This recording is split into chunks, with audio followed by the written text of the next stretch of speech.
conversation takes me back to June 1990 in Detroit, Michigan. It's my hometown. I was at Tiger Stadium that night. I had the opportunity to see one of the greatest world citizens address a packed house of Tiger Stadium that evening, following rousing songs and great entertainment, very similar as we had tonight. The likes of Aretha Franklin and Stevie Wonder were there. This man, who had been jailed for 27 years, had walked into Tiger Stadium. He was a courageous man, all right? And he was going to share some of his story. This man had been silenced by his government because, you know, his words challenged the status quo. His activism threatened the core of an oppressive system of power. And his actions and affiliations were demanding action and fueling change in his country. I learned that his resolve and his spirit went undiminished over the years that he was in prison. I'm sure you all recognize the person whom I'm referring to. It's the former president of South Africa, the late Nelson Mandela. So why did I mention this? I'm glad you asked that question. I went to Tiger Stadium because my wife had mentioned to me, she says, if this great man is in our town, then I want to go see him and hear what he has to say. What she meant was this: I'm going to Tiger Stadium to hear his story. What his release meant to the end of apartheid, and to understand what messages of wisdom will he impart, and etc. Doesn't that sound like your mom, Tony? Sure does. Tone Perrion's my son, by the way, so I'm referring to his mom. Dr. Johnson, today is very special for all of us because we have the opportunity to hear from you with our natural ears, and see you with our own eyes, our hearts, and our conscious minds. So we're in this place in 2017 to hear from you about the principles of Pan-Africanism. And I think that everyone's had a chance to certainly knows your bio. And I'd like to just bring you forward so that you can address this audience. And we really appreciate you, Dr. Johnson. And with that, I'd like for us to give Dr. Johnson a warm Shanghai welcome. And you can stand to your feet.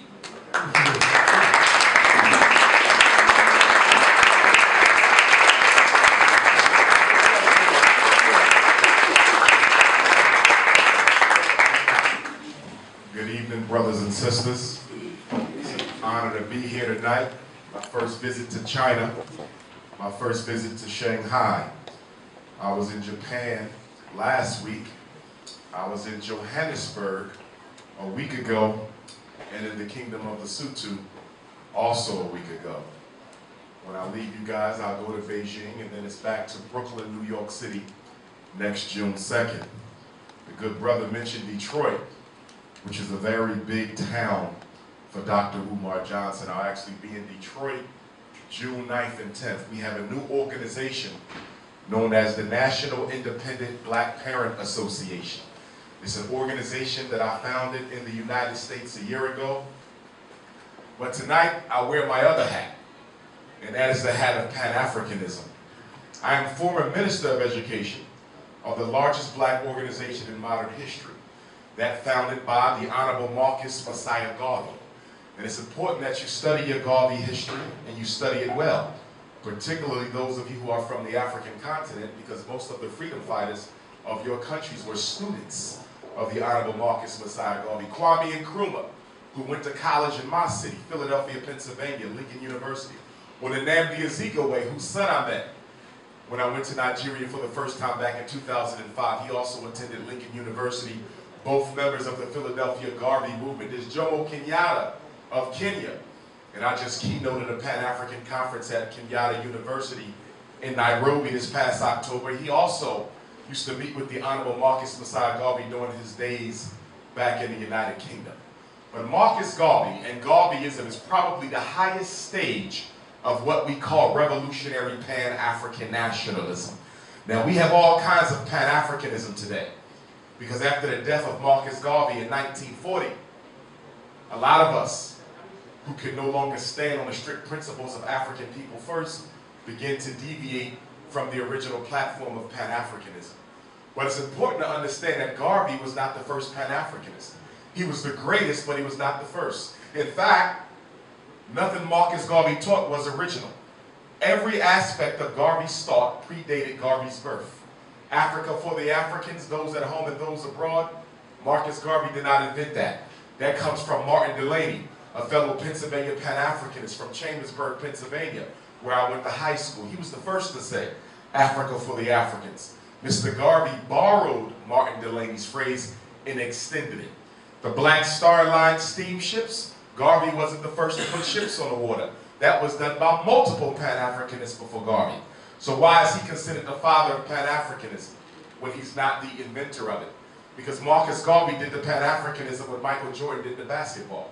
Marcus Garvey did the Pan-Africanism what Serena did to tennis. He did not invent it, he reinvented it. Prior to Marcus Garvey, Pan-Africanism was largely ideological, but it lacked a significant followership and an organizational infrastructure. After Garvey, that would be a thing of the past.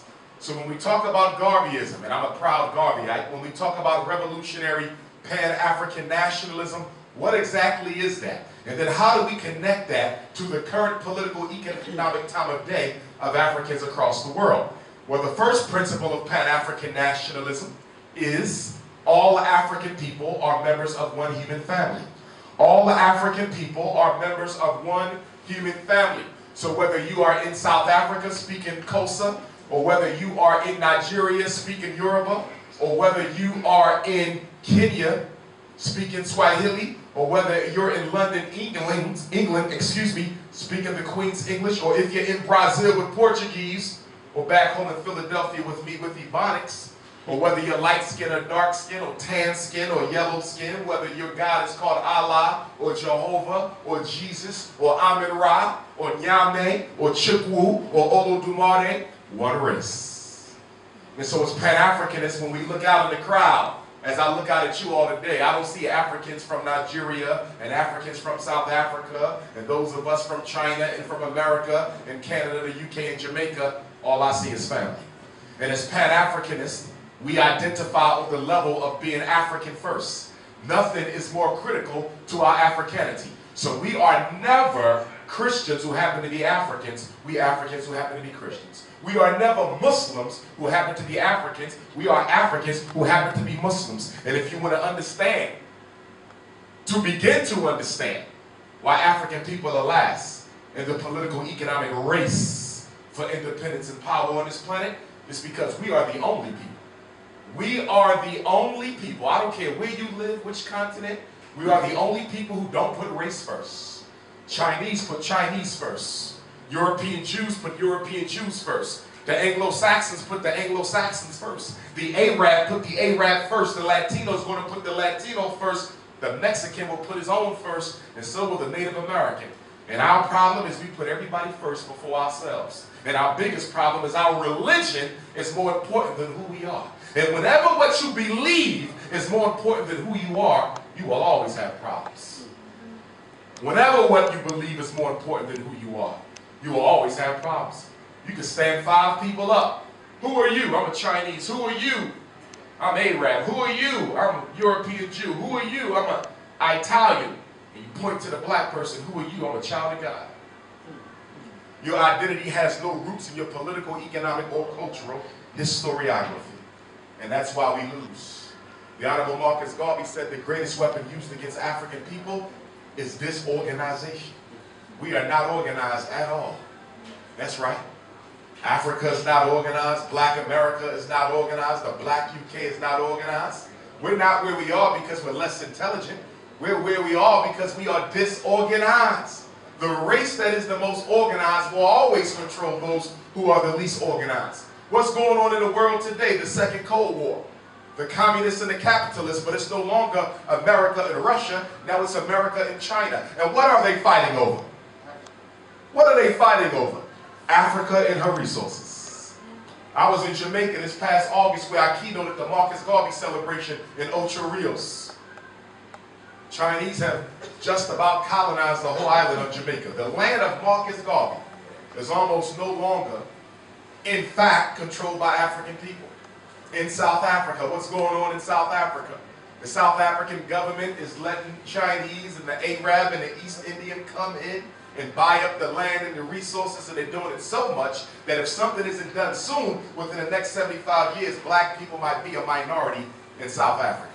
I was in Trinidad and Tobago about 2 years ago. In Trinidad and Tobago, we are no longer the majority population. In Trinidad and Tobago, the East Indian now outnumbers the African on a black island. Identity is critical. Identity determines behavior. Identity determines political outlook. Identity determines self-esteem. So we must first get back to identifying as African family and African family first. Nothing is more important than identity. That's the first rule of Pan-African nationalism. And I want to delineate between Pan-African nationalism and Pan-African socialism. This is important. This is important. Because the Pan-Africanism of a Marcus Garvey is not the Pan-Africanism of a W.E.B. Du Bois. And it's not necessarily in totality the Pan-Africanism of a Kwame Nkrumah. Pan-African nationalism versus socialism. We're in a communist country. Socialism says what? Socialism says that racism against African people is the result of capitalism. Socialists would argue that the reason why we had a slave trade, the reason why we have African colonialism, is because capitalism invented racism so it could exploit black people and black Africa for personal gain. Capitalism invented racism so that it could exploit black people and black Africa for personal gain. If we get rid of capitalism, racism will die with it. That is the argument of the socialists. Well, that is not the argument of the Pan-African nationalists. You can kill capitalism all day long and you will still get racism. You're living in a communist country right here, but there's racism against African people. You can go to Russia, that's a socialist state, it's still racism against black people. As Pan-African nationalists, we would say that racism against Africans is not the result of capitalism, it is the result of a need for white genetic survival. What does that mean? That means that the reason African people are subjugated by European power is because African people possess the biological technology to exterminate the Europe. When lynched in America, the Irish were never castrated. The European Jews were never castrated. But 95% of the time when they lynched a black man in America, he was castrated. Why him? The castration was symbolic. Because the greatest fear has always been for European peoples genetic annihilation. Not just contamination, but genetic annihilation by black folks. The black man is the only man on earth who reproduces himself in a woman of any other race. Some of you have children with Chinese women. That child is African. They're not half Chinese. They have Chinese roots, they have Chinese origin, they have a Chinese mother. They should know their history, they should know their origin, but biologically they're African because our DNA doesn't share, it takes over. There is no such thing as half. In order for there to be half, that means the Chinese DNA, the European DNA, the Irish DNA, the Jewish DNA must be just as potent as the African DNA. But according to every scientist on earth, the African chromosome predominates, so there is no half black. You got a situation with black folks in America. I'm Native American. But they don't understand that although you may be Native American, I have Native American blood, but the 5 major Native American tribes fought on the side of the Confederacy to preserve slavery. And all 5 of the major Native American tribes, once they settled for their casinos and reservations with the United States government, all 5 of the major 5 Native American tribes wrote policy that said no African Americans could ever claim, no African Americans could ever claim any degree of the inheritance of any of the 5 major Native American tribes. Brothers and sisters in certain countries, what are you? And we will still identify, I'm French, I'm English, I'm Portuguese. Just like if you go to the UK, what are you? I'm British. Go to America, what are you? I'm an American. Identity is critical. Identity determines your economic behavior. That's another reason why black people don't control our economy. Do you realize we're the only people on earth that don't control a single economy in a single country? Name one if I'm wrong. Name one. You don't control the economy in South Africa. You don't control it in Ghana. You don't control it in Ethiopia. You don't control it in Jamaica. You don't control it in Haiti. You don't control it in the United States. You are in control nowhere. And you know what the shame is? It's not that you're not in control. It's you don't mind not having any. You don't mind not having any. Every other race on earth is in a competition to do what? Get as much political, economic power as they possibly can. The Chinese and the American white man lead that. They're at the front of the race. The Arab is doing his best. The East Indian is doing his best. The Mexican is doing his best. And where's the African? Somewhere praying, hoping God comes and solves his problems for him. And that's another big problem we got as African people. Nothing wrong with faith in God. But when you get so crippled in your religious thought that you start expecting God to solve problems that are clearly within your scope of responsibility, we have a problem. In America, you'll have black men and women pray to God for better schools for their children. We're going to pray to God for better schools for our children. But what about the fact that we spent $600 million on McDonald's last year? What about the fact we spent $2 billion on Air Jordans last year? What about the fact we spent $4 billion on liquor and alcohol last year? And what about the fact that black women in the United States alone spent $9 billion on weave and perm? If we add the weave and perm in the UK, and the weave and perm in Canada, and the weave and perm in the Caribbean, and the weave and perm right here in China, and the weave and perm in Africa, black women hair alone is a larger gross national product than half the countries on the African continent. We spend more on hair than many African continents have to spend all year long taking care of their people. So you're praying to God to give your child a better education. God can't answer that. Because one of the rules of prayer is what? One of the rules of prayer is God does not respond to requests that you've already been given the ability to solve yourselves. There's 4 constants wherever I go in the world. We're African people. There's 4 constants. There's only one continent left for me to go to, and that's Australia. But I'm willing to bet it's the same thing there. What are the 4 constants for African people? Because we think we're so diverse. But when it comes to oppression, we all on the same page. I done been everywhere. And you know what's ironic? Wherever I go, black people tell me you never been nowhere like this. First time I went to Amsterdam, you never been nowhere like this. First time in Jamaica, you never been nowhere like this. South America, you never been nowhere like this. Nigeria, you never been nowhere like this. Malawi, nowhere like this. Nah, it's all the same. We think we so diverse. And what are the 4 constants for African people? Number 1, you don't control no economics at all. Zilch. None. Name the country, and I'll name the non-African people who run it. And then they done brainwashed all African people in the post-colonial era into believing what? That democracy is going to solve your problems. If democracy could save Africa, it would be illegal. You can vote to the day you die. You better study black America. We've been voting for 150 years. Africa been voting for 60 years. It ain't changed nothing in black America. It ain't going to change nothing in black Africa, because the same people that's controlling your democracy are the same ones who control your resources. Democracy is a fraud. In South Africa, they're dealing with it right now. EFF, ANC, DA, who we want to lead South Africa. Don't none of them control no banks. ANC doesn't control a single bank. This is true for most African countries. If you control nothing, what good is winning? You're supposed to be voting for policy. But in Africa, you're only allowed to vote for personality. If I'm wrong, prove it. Democracy. So the European world has convinced us that the narrative that we need to follow is one over voting. Voting can save Africa. Is voting going to redistribute the wealth of South Africa back to its people? Is voting going to stop the land grab going on throughout the African continent? And even in African countries that say foreigners can't own land, they get around that, they just take out a 99-year lease. And when that expires, another 99-year lease. That ain't keeping nobody out. And then the other problem in the African world, whether it's Africa, Black America, the Caribbean, the UK, is we keep on selecting bourgeoisie leaders to lead us out.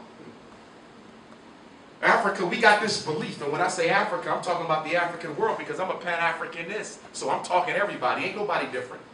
We got this belief that the most educated of us, those of us who went to the white universities, are the most effective at solving our problems. I totally disagree with that as a psychologist.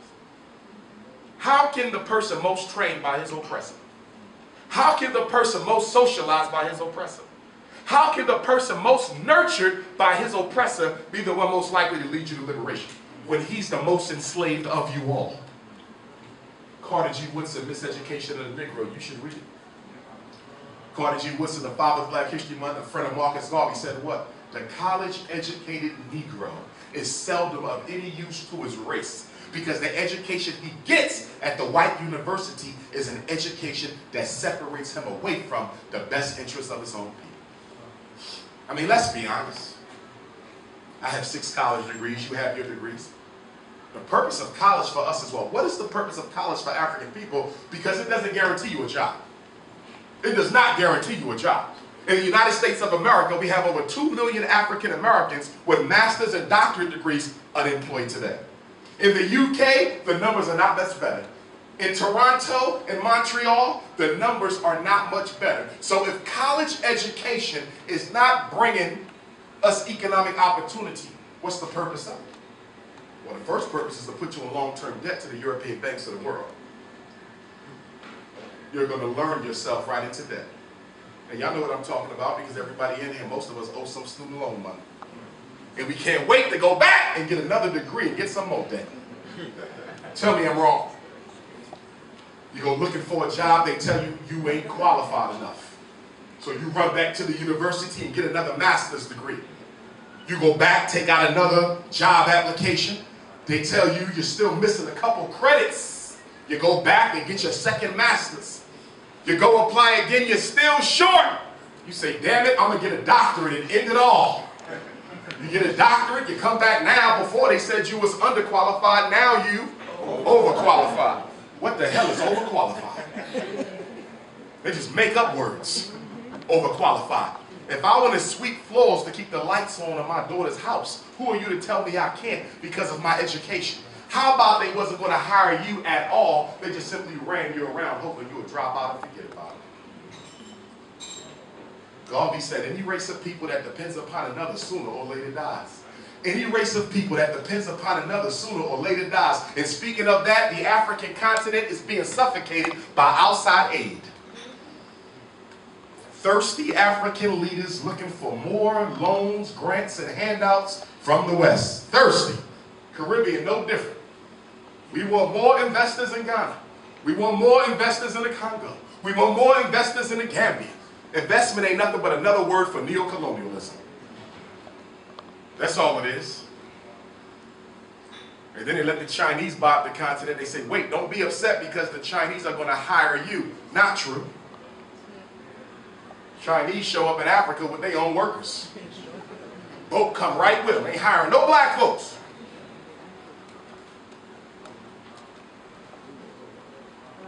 If I'm going to vote in any election on the African continent, any election in Central South America, any election in the Caribbean, I got 3 questions for anybody running for office. 3 questions. I was in Lesotho. Their elections, I believe, is next week.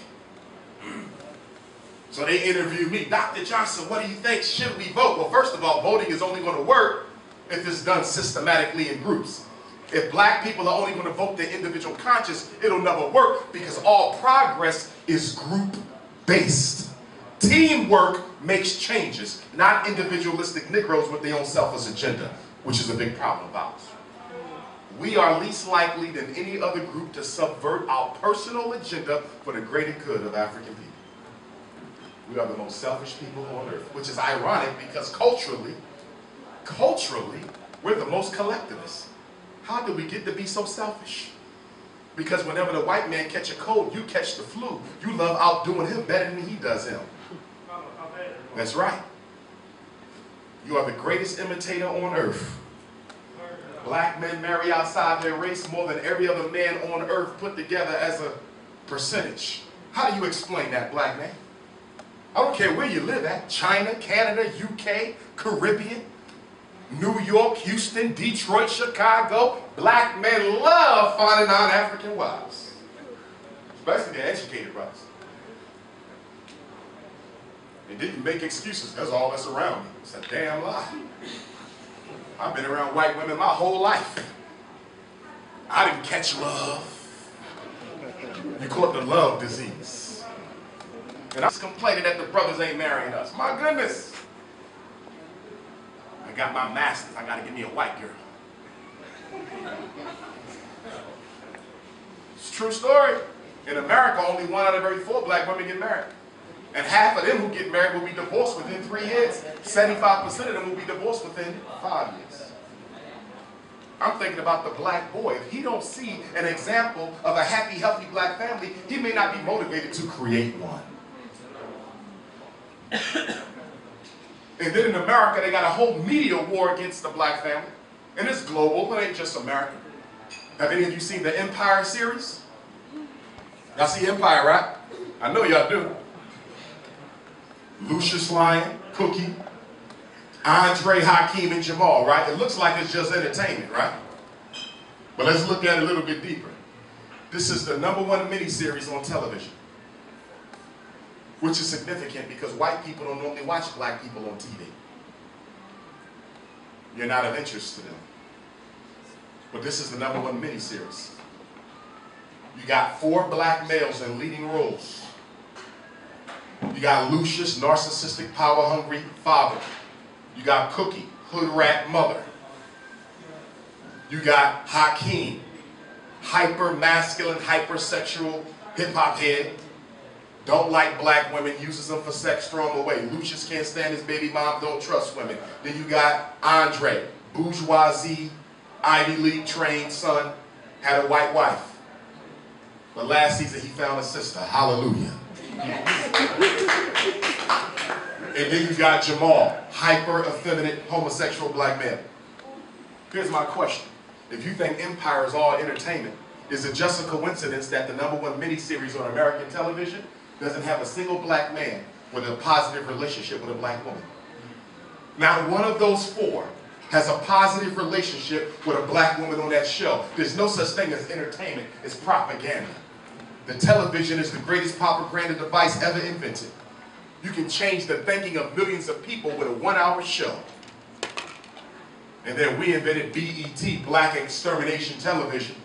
And all people to do is show 24 hours worth of twerking. A whole damn network for black folks, and it ain't nothing but sexual gyrations.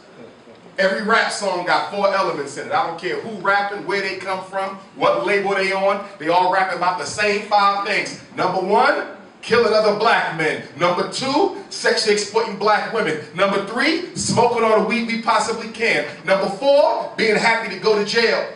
And #5, buying everything expensive white people make. If I'm wrong, tell me.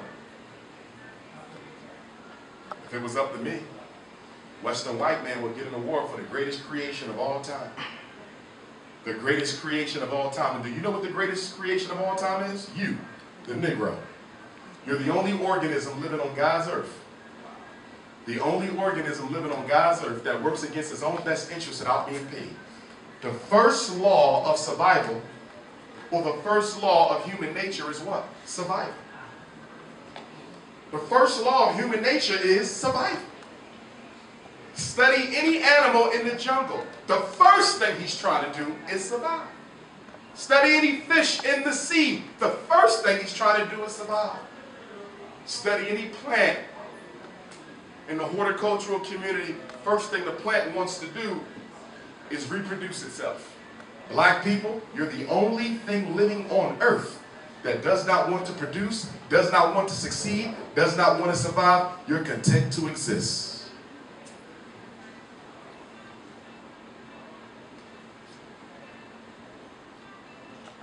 #2, second principle of Pan-Africanism is, as Africa goes, so goes the rest of the African world.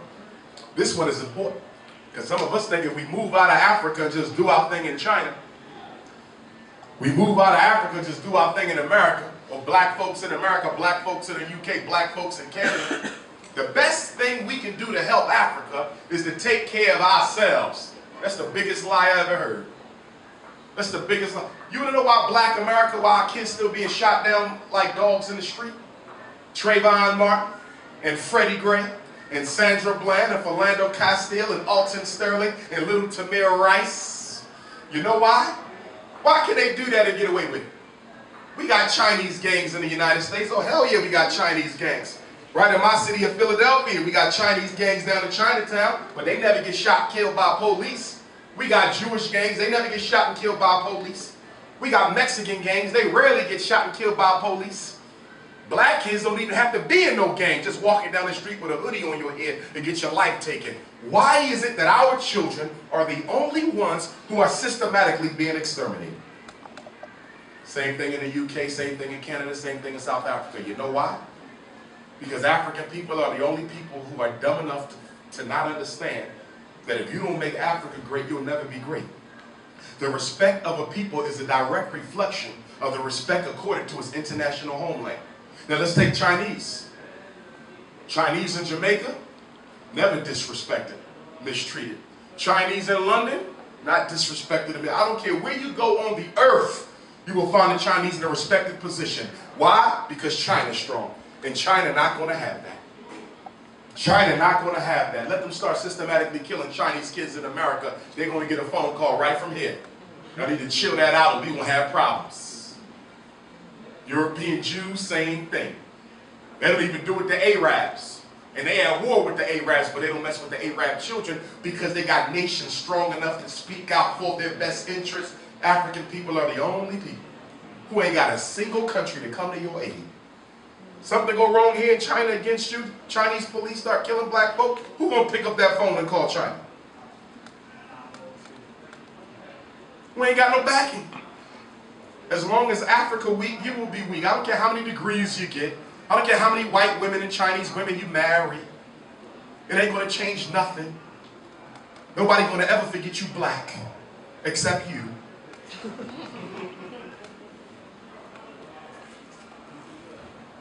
They say Marcus Garvey led a Back to Africa movement. Marcus Garvey said everybody should go back to Africa. So not true. Garvey never led a Back to Africa movement. The media invented that. Garvey said, as I say today, only those who have something to contribute to Africa should go back.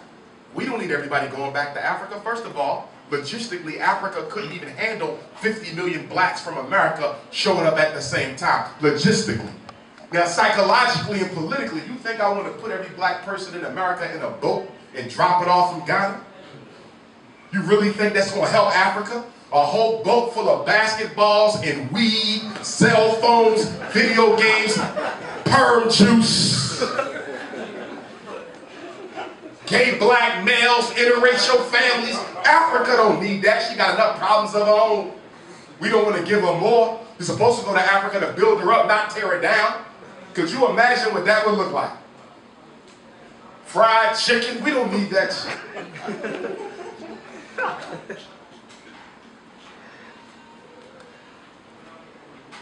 I would already be back in Africa if I didn't have 2 daughters.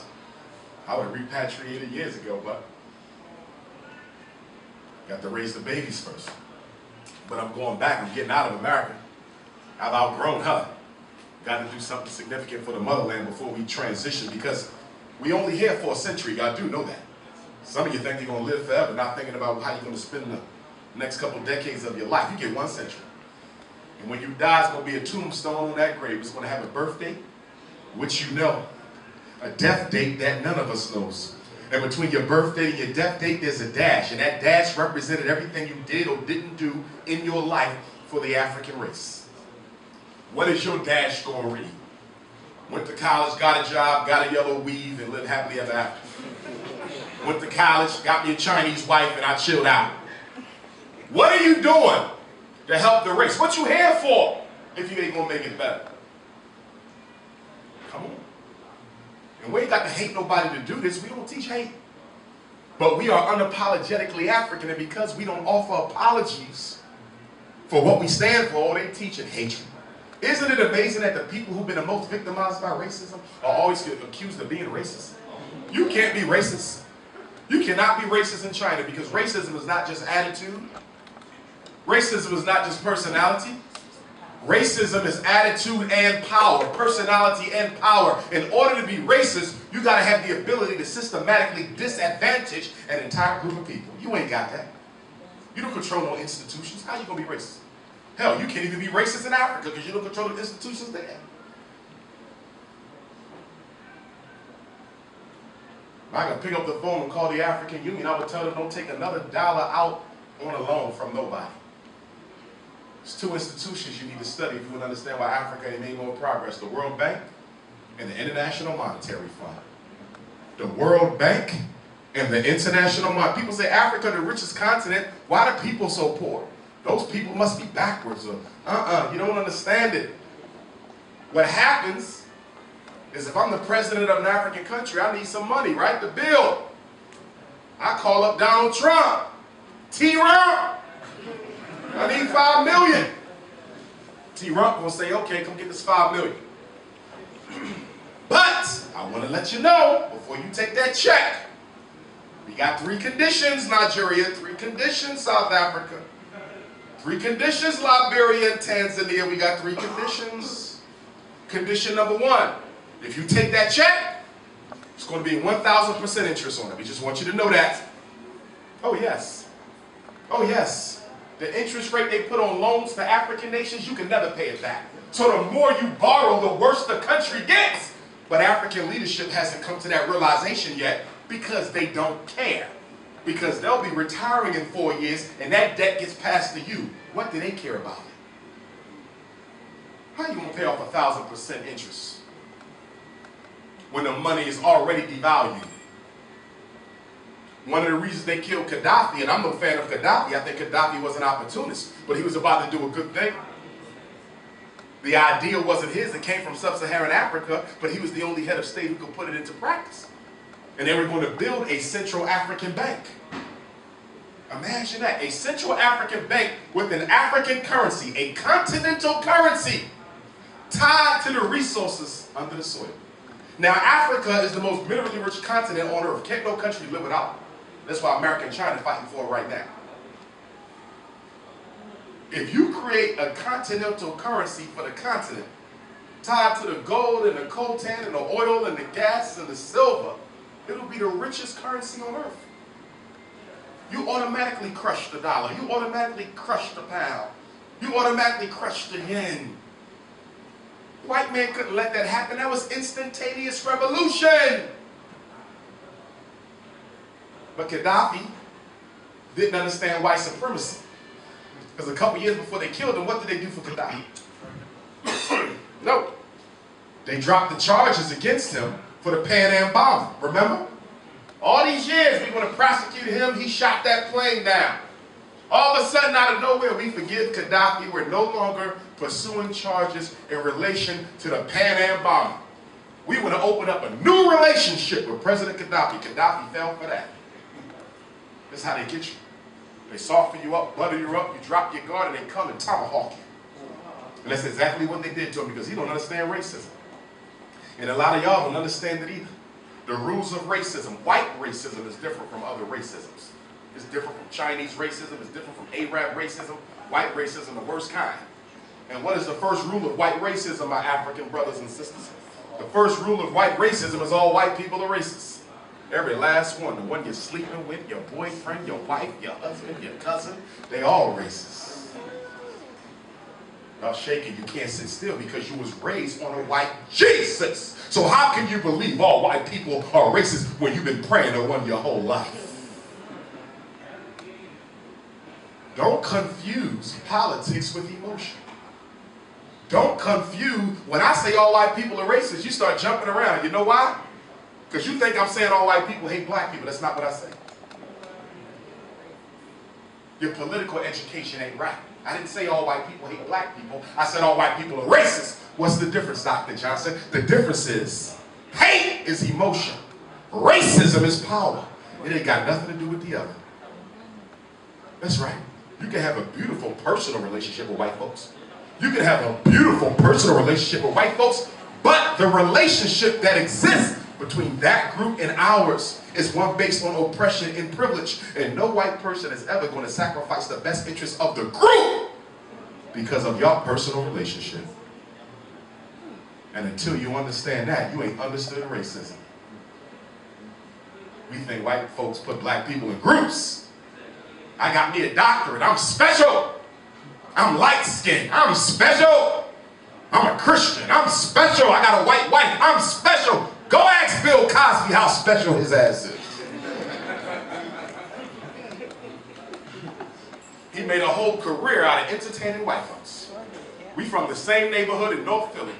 And I feel sorry for what he's going through, but he didn't understand racism either. Bill Cosby thought, because they let me do this for so long, and they made me so rich, and I made them laugh for so long, I know I'm in it. And then he decides that he wants to buy one of the major networks on television in America, and they don't let black folks buy major networks. See, certain things you can't do as a black person in European context. You're not buying no airplanes, you're not buying no TV stations. I'm talking about the majors. Cosby said, nah, I'm buying me a station. First time we tried to buy a station and killed his son on the side of the road. Son got a flat tire, got outside the car to change the tire, boom, brains got blown out. We told you to leave that buying stations alone. He tried to do it again. Now they found 20 white women to all come forward and say he sexually harassed us 40 years ago. Now, I don't trivialize violence against women, because black women are the most likely to be victimized by sexual violence because slavery and colonialism sexually objectified the black woman. Slavery and colonialism sexually objectified the black woman. What do I mean by that, sisters, when I say you've been sexually objectified? You've been turned into a tool of pleasure only. Even here in China, right? Brothers will sex you down, but they won't marry you down.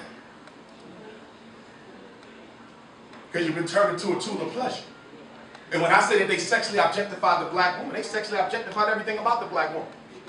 From an African cultural framework, the only part of a woman's body that was meant for sexual intercourse was a vagina. But after racism and slavery, every orifice on your body could be sexually exploited for pleasure for a man. Your anus, your mouth, your ears, your nose, you name it. So when you walk down the street, they don't see a woman, they see an object. And unfortunately, black women participate in the sexual objectification of themselves. The dress code. I'm always talking to our mothers in the schools. I'm a principal. I say, what? Your daughter only 9. Why she got on a skirt that small? Why is her cleavage hanging out already? You're sexually objectifying your daughter. Don't do that. And then sometimes I got to get on y'all sisters, grown black women, because y'all say, I want respect, I'm a queen. But soon that Rick Ross come on, you be the main one twerking to it. Make up your mind, that's a contradiction. Don't say you're entitled to respect, but I'm going to dance and shake my booty to music that disrespects me. You can't serve two masters. You will love one and hate the other, or hate the other and love the other.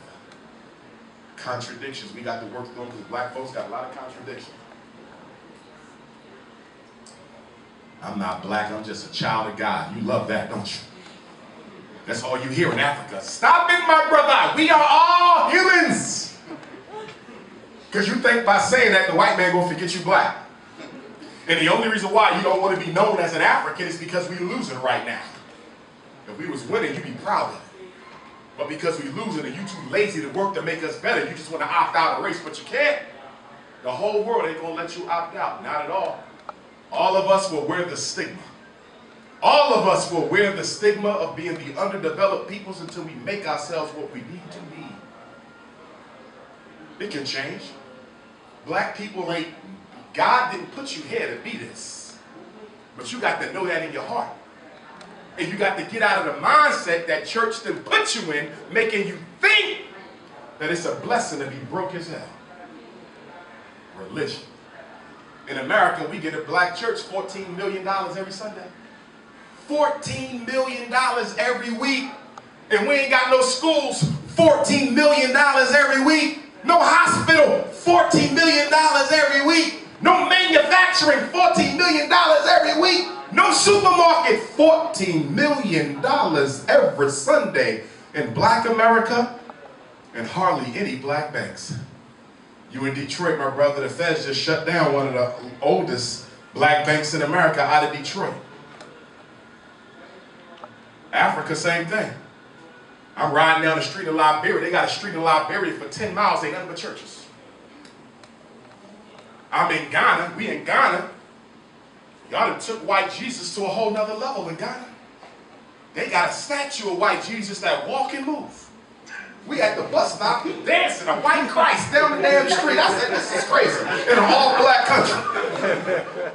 Leonardo da Vinci, homosexual European artist, was commissioned by the Pope to paint Jesus and the 12 disciples. Don't believe me, do your research. Before then, every picture of Christ on earth was an African. He's from the tribe of Judah, the bluest, blackest, purplest tribe you can find. That's right. Every coin, every statue, every painting of Jesus had him the color of the universe. And then 1482, 10 years before Columbus set sail, they changed the color of Christ, and then they went all around the world and found every Jesus they can find that was black, and either lock it up or destroy it, to change the image of your deity into that of your enemy. And what we fail to understand is when African children are raised with this idea of their Savior being a Caucasian, when they become adults, such as you will continue to look to the Caucasian to save you. And then we want to blame white public school. White public school didn't put us in love with white folks. It was the black church that put us in love with white folks.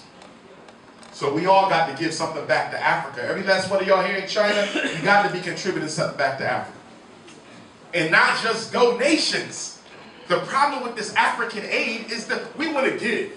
Oprah Winfrey, right? Oprah Winfrey went to South Africa, built a school for the girls. She said, damn the boy. But she built one for the girls.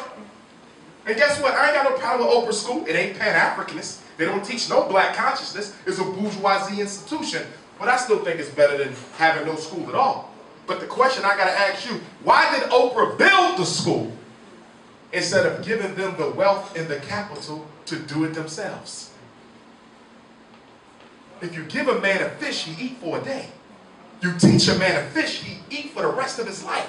They never teach Africa how to fish. They just want to keep on dumping stuff. We're going to send food. We're going to send health care. We're going to go build. The Chinese is building a school in Jamaica right now for black kids. Okay? We're going to build you a school. That does not help Africa. You don't come and do it for us. Put us in a position to do it for ourselves. So the first thing that the World Bank and the IMF do is they charge you 1,000% interest on the loan. What's the second problem with these loans that African heads of state keep on taking out? So first we got interest. First we got an interest rate. What's the second problem? Free market economy, the conditions of the economics. I'm the president of Ghana. I'm the president of the Congo. I'm the president of the Gambia. I'm the president of South Sudan. I grow tea in my country. I have a national tea market. I don't want nobody coming into my country selling tea because we make our own tea. And I don't want nobody selling tea because since we make our own tea, if I protect that market, I can make sure he got a job and he got a job and she got a job. I can make sure that I can have some control over my economy so nobody's selling tea. But Donald Trump going to say, I'm sorry, you want this loan? Then you got to have a free market economy. Free market. Do you know what they mean when they say we want free markets? That means we want the white man to be able to go wherever he wants and compete against your national tea market. So now Lipton is coming in with their tea, and Tetley is coming in with their tea, and Monsanto coming in with all the teas they selling under fictitious names. And what happens after 5 years of my African tea market competing with Lipton and Tetley and Monsanto and all these other teas? You know what they're going to do? They're going to run me out of business because I cannot manufacture, I cannot produce, I cannot package or market my tea as quickly and as effectively as they can because they have wealth and I don't. This is why you got African countries importing food they grow. Every last one of you living and come from an African country that's importing food that you grow. If we grow rice, why are we importing rice? If we grow tea, why are we importing tea? If we have our own chicken, why are we importing poultry from China and the UK and America when we have our own poultry market?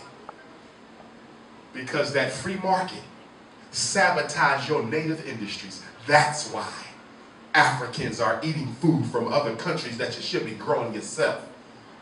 And then the third condition of that money, you got interest, you got free market economies designed to bankrupt any nationalized industry, and the third one is just as dangerous as the first two.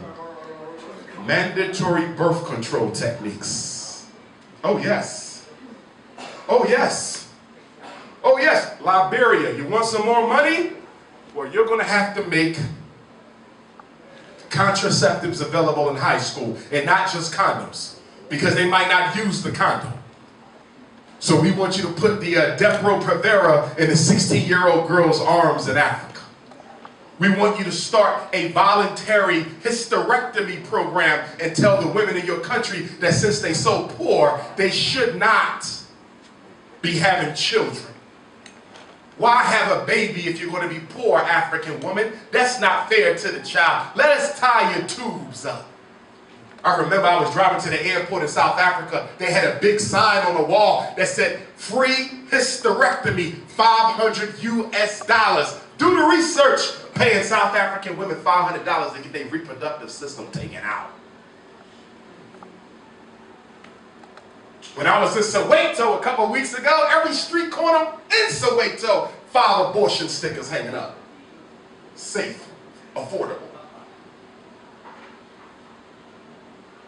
Why do you think America, the UK, and France are always talking about population control? You hear it every day, don't you? Population, the world is growing so fast. If we don't stop soon, we will not be able to feed everyone. Planned Parenthood International. And who started Planned Parenthood? A white racist woman named Margaret Sanger, who used to work with Bill Gates' father. Bill Gates' father was the president of Planned Parenthood in Minnesota. Black Death. Planned Parenthood was originally called the Negro Project. Do your research. The Negro Project. They changed it to Planned Parenthood because calling it the Negro Project wasn't politically correct. And then a few decades ago, guess what? The United States government passed a law that said we can now go to Africa and bring Planned Parenthood to Africa, and now they call it Planned Parenthood International. Every African country who's getting money got an abortion clinic. Some of them got multiples. And black women, after they get an abortion, suspiciously seem to be most likely of all women to never be able to get pregnant again. You think that's a coincidence? Fixing you up because the white man want a world to himself, and the only people on earth, this is why I respect the Chinese people. They the only country on the planet who don't give a damn what the American white man think. Yes. In Russia. But Russia's still white supremacist though. China, the problem for the American white man, well, they can't stand China. Because China won't do what they want them to do. China and Russia is blocking the white man's one world government, the New World Order. And don't get spooked out about the New World Order. All that means is we want to permanently institutionalize white supremacy globally. One banking system, one school system, one incarceration system, one global economy. That's all they want, to make sure nobody can operate outside of their control. Because the white supremacist is also a narcissist. The white supremacist is also a control freak. The white supremacist is also sociopathic. He will do anything he got to do to achieve his ends. If I got to invent Ebola, I'll do it. If I got to invent bird flu, I'll do it. They invented bird flu and brought it to China, hoping that that would destabilize the Chinese economy. The Chinese knew it though. They knew it. They tried it. Why is AIDS so prevalent on the African continent? Why is AIDS the #1 killer of black women on the face of the earth between 38 and 58? Isn't it ironic that a disease that you were told was for gay white males? When AIDS first came out in the early 80s, they said this was for gay white men. If you're not a gay white male, you don't have to think about no AIDS. Now here we are, 2017, it's the #1 killer of straight black women. It was always designed for you. AIDS was invented by the United States Army Biological Weapons Lab, Fort Detrick, Maryland. It's still there. That's where they make all the diseases at. A disease that selectively kills people with a high concentration of melanin in their skin. Why do you think Southern Africa got so much AIDS? Why does the Congo got so much AIDS? Is it a coincidence that all the AIDS just so happens to be in the places with the highest concentration of mineral wealth? Get yourself a good AIDS map and get yourself a good mineral resource map, and they line up 100% exactly. And then they tell you AIDS came from a monkey in the Congo. Ain't that something? I'll be damned. Congo is the richest piece of real estate on earth. There's no land on earth richer than that in the Congo. It's the richest on the planet. And it just so happened that's where the AIDS come from. And it came from a monkey. Now, there's only 2 ways to get AIDS. Blood contact, right? So they said somehow the AIDS got to an African woman in the Congolese jungle. So can I ask y'all a question? If the monkey gave a sister AIDS, There's only two ways she could have got it. She had some monkey burger. She ate the damn monkey. Or she slept with the damn monkey. And we all know both of those are ludicrous. Because we don't eat monkeys, most of us. And I know she didn't sleep with no monkey. But this is what they'll tell you today. If you don't believe me, do your research on AIDS. A monkey in the Congo. Somehow it got to the woman. We don't know how, but somehow the African woman came down with AIDS from a damn monkey. You believe that? Ebola. And they got more diseases coming out. They're not playing with us. They want to depopulate the world of African people, and they think they can do it.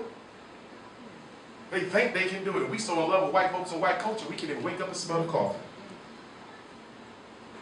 I'm going to wrap this up. I got 7 minutes left before we do our Q&A. So principle number 1, we identify as African first. Principle number 2, as Africa goes, so goes the rest of us. Principle number 3, self-determination in all things. Self-determination in all things. What does that mean? Whatever is to be done for African people must be done by African people. Whatever is to be done for African people must be done by African people. Oh, they hate when I say this in America. Oh my God.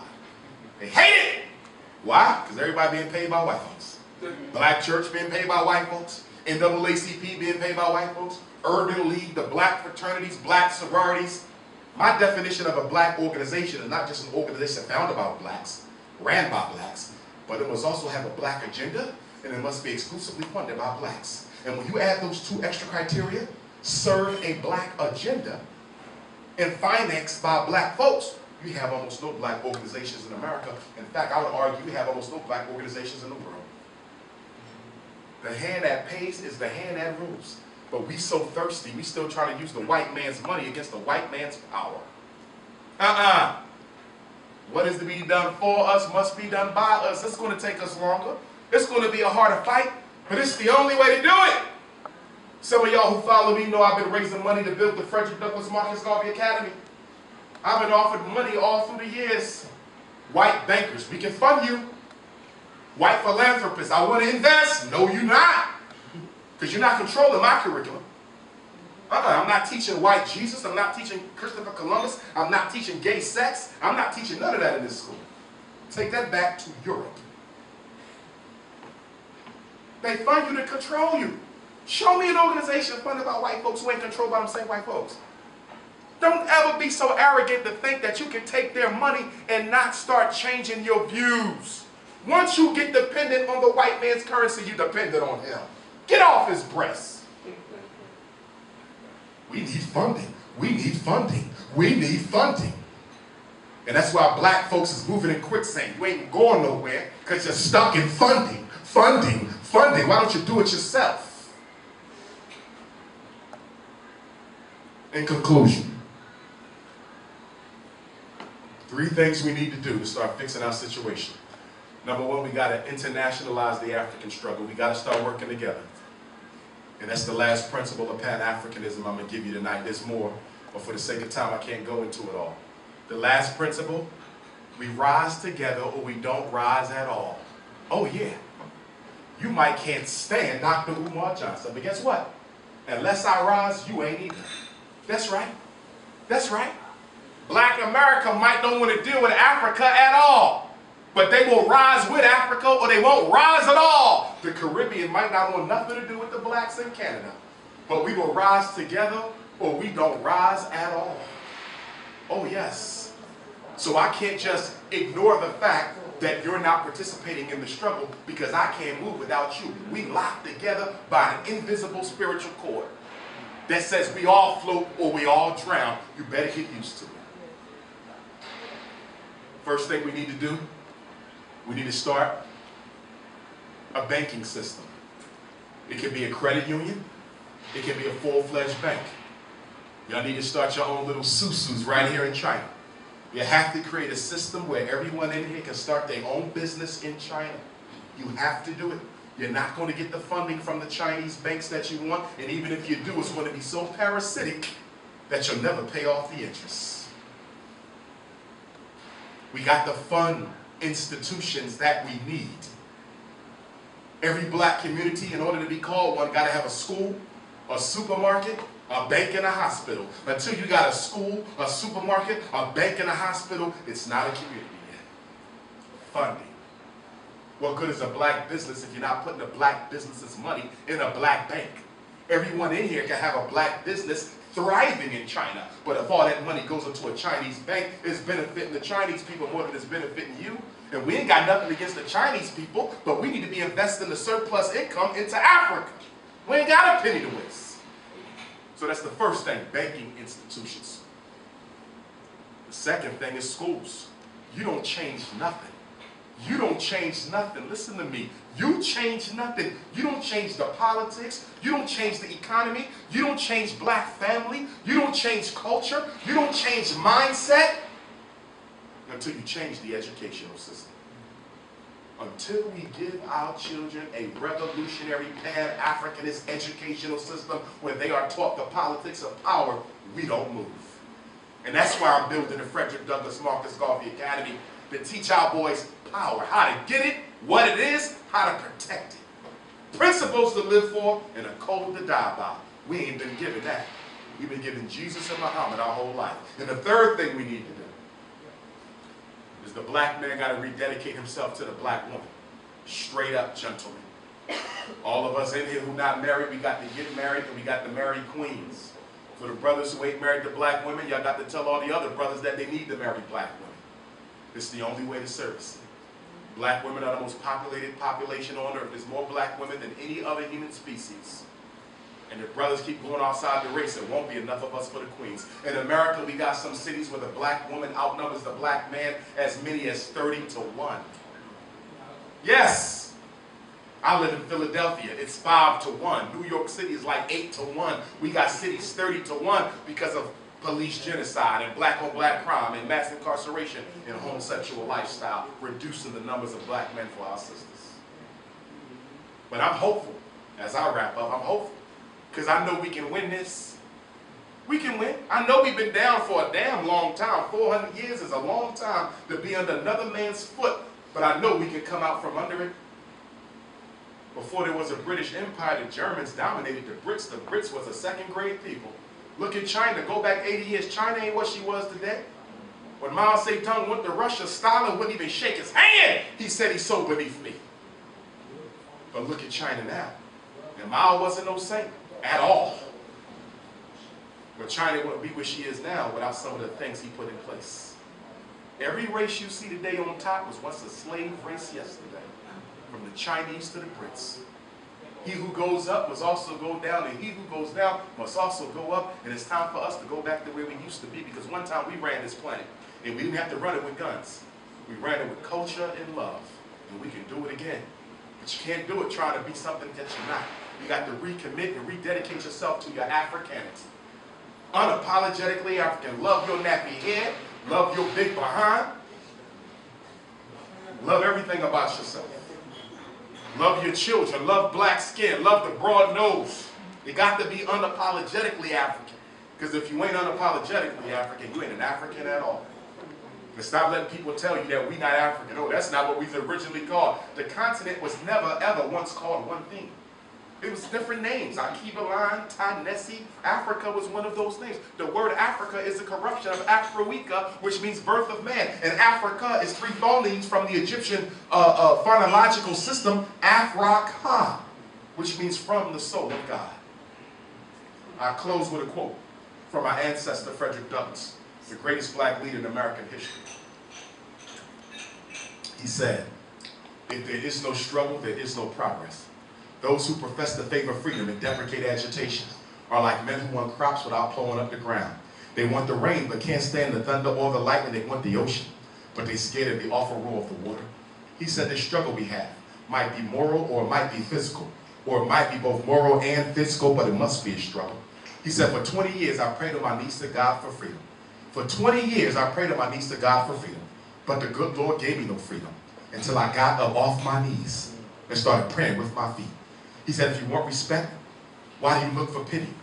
The man who respects you will never pity you. And the man who pities you can never respect you. Stolen from West Africa, most likely Nigeria.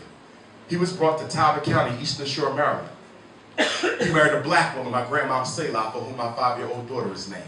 In 1745, they had Grandmom Jenny. In 1774, 2 years before Thomas Jefferson's Declaration of Independence, Grandma Jenny gave birth to Grandma Betsy. Grandma Betsy was born into slavery, but she married a free black man, Grandpa Isaac. They had 12 children. One daughter was named Harriet, another daughter was named Betsy, my 5-times great-grandmother. These 2 sisters were raped by Aaron Anthony, the Irishman who owned our family. As a result of that rape, in 1818, Aunt Harriet gave birth to Frederick Bailey. At the age of 20, Uncle Fred ran away from slavery and changed his name to hide his identity on the fugitive slave trail. So in 1838, Grandpa Stephen and George, father and son, fought side by side, the United States Colored Troops of Maryland. The Civil War is over. Grandpa George married Grandma Annie. They have Grandma Caroline.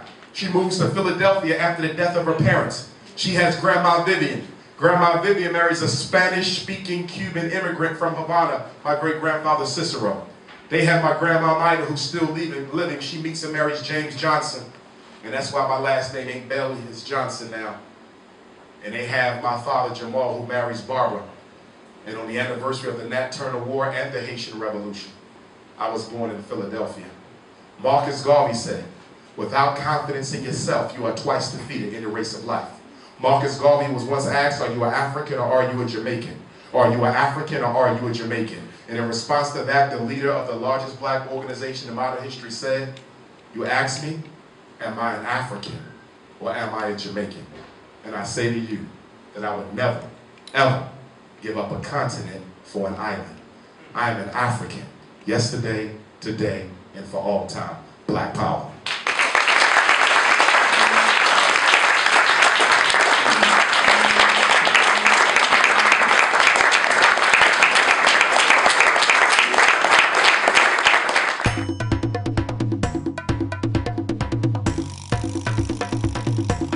I would say first that black men got to recognize, as do black women, that we were all psychologically victimized by white supremacy.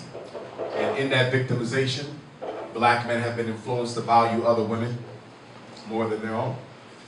That's not the reason why everyone has a woman who's not African, but it's a big part of the puzzle. When people ask me why I'm against interracial marriage, it's real simple. Marriage is an economic institution, it's not emotional. Marriage is an economic institution, and it's not emotional. Furthermore, women live longer than men. On average, in almost every culture, the women will live longer than men. Marriage is an investment into the race of your wife. If I marry a white woman, Chinese, Arab, East Indian, doesn't matter who. If she's not black, it's not acceptable. If I marry a non-African woman and I die at 70, she's not scheduled to die until she's about 85 or 90. Do you really think she's going to take some of my wealth, some of my estate, some of my retirement, some of my pension, and take it back to North Philadelphia and do something for the black people in my hometown? Of course not. When Michael Jordan dies, his white Cuban wife isn't going to do anything for the black people in Charlotte. When Charles Barkley dies, his white wife isn't going to do anything for the black folks back in Alabama.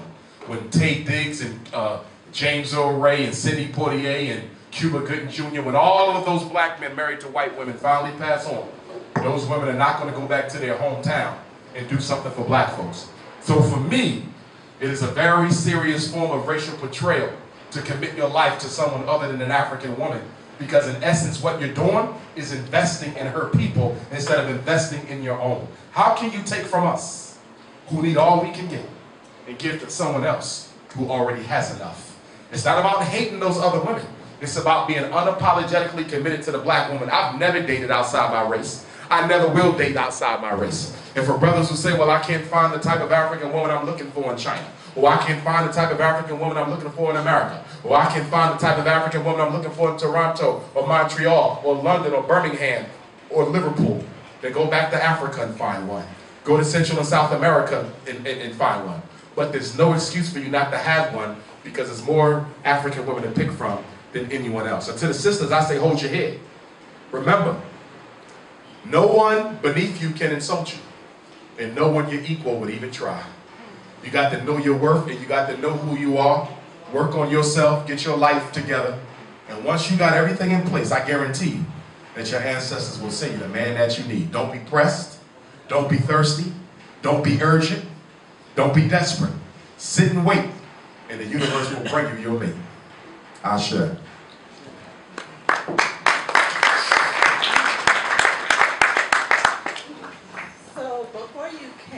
China, it's been a lot of, you know, controversial debates in group chats on WeChat here in China. I want some advice on how can we talk about these subjects together without being counterproductive, because I want us to all come together, but then I find myself sometimes being counterproductive with my arguments by doing the same thing that I'm trying to go against, as far as being disunited from my other black brothers and sisters, African brothers and sisters, everybody. Where are you from, if you don't mind me asking? North Carolina. Where at? Charlotte. Good question. Couple things. Number one, we always need to come together and unite under principles of solidarity. Principles of solidarity. So that means we come together and everyone speaks freely on what they feel the principles of unity should be. It doesn't have to be, we don't all have to be the same religion. We don't all have to be the same political persuasion either. That's a big problem we have. Too many of us don't think we can get any work done unless we're all copycats of one another. That is a big weakness of ours. If you're not a Christian, I don't want to work with you. If you're not a Muslim, I don't want to work with you. If you're not in love with white folks, I don't want to work with you. If you don't hate white folks, I don't want to work with you. Are y'all following me? Diversity is not to be feared. Diversity is to be embraced. I'm glad that everyone in this room looks at the problem a little bit different so everyone's perspective can be brought to bear on the ultimate solution. We don't have to be robots and copycats. I don't care if none of you embrace the principles of revolutionary Pan-African nationalism. As I said before, I can't rise unless I take you with me. And you can't rise unless you take me with you. So it's principles of solidarity, number one. It's the consciousness of understanding we don't all have to agree on everything to work together. We have to agree on certain things. That's number two. Number three, when we come together, we should come together for a purpose greater than intellectual masturbation.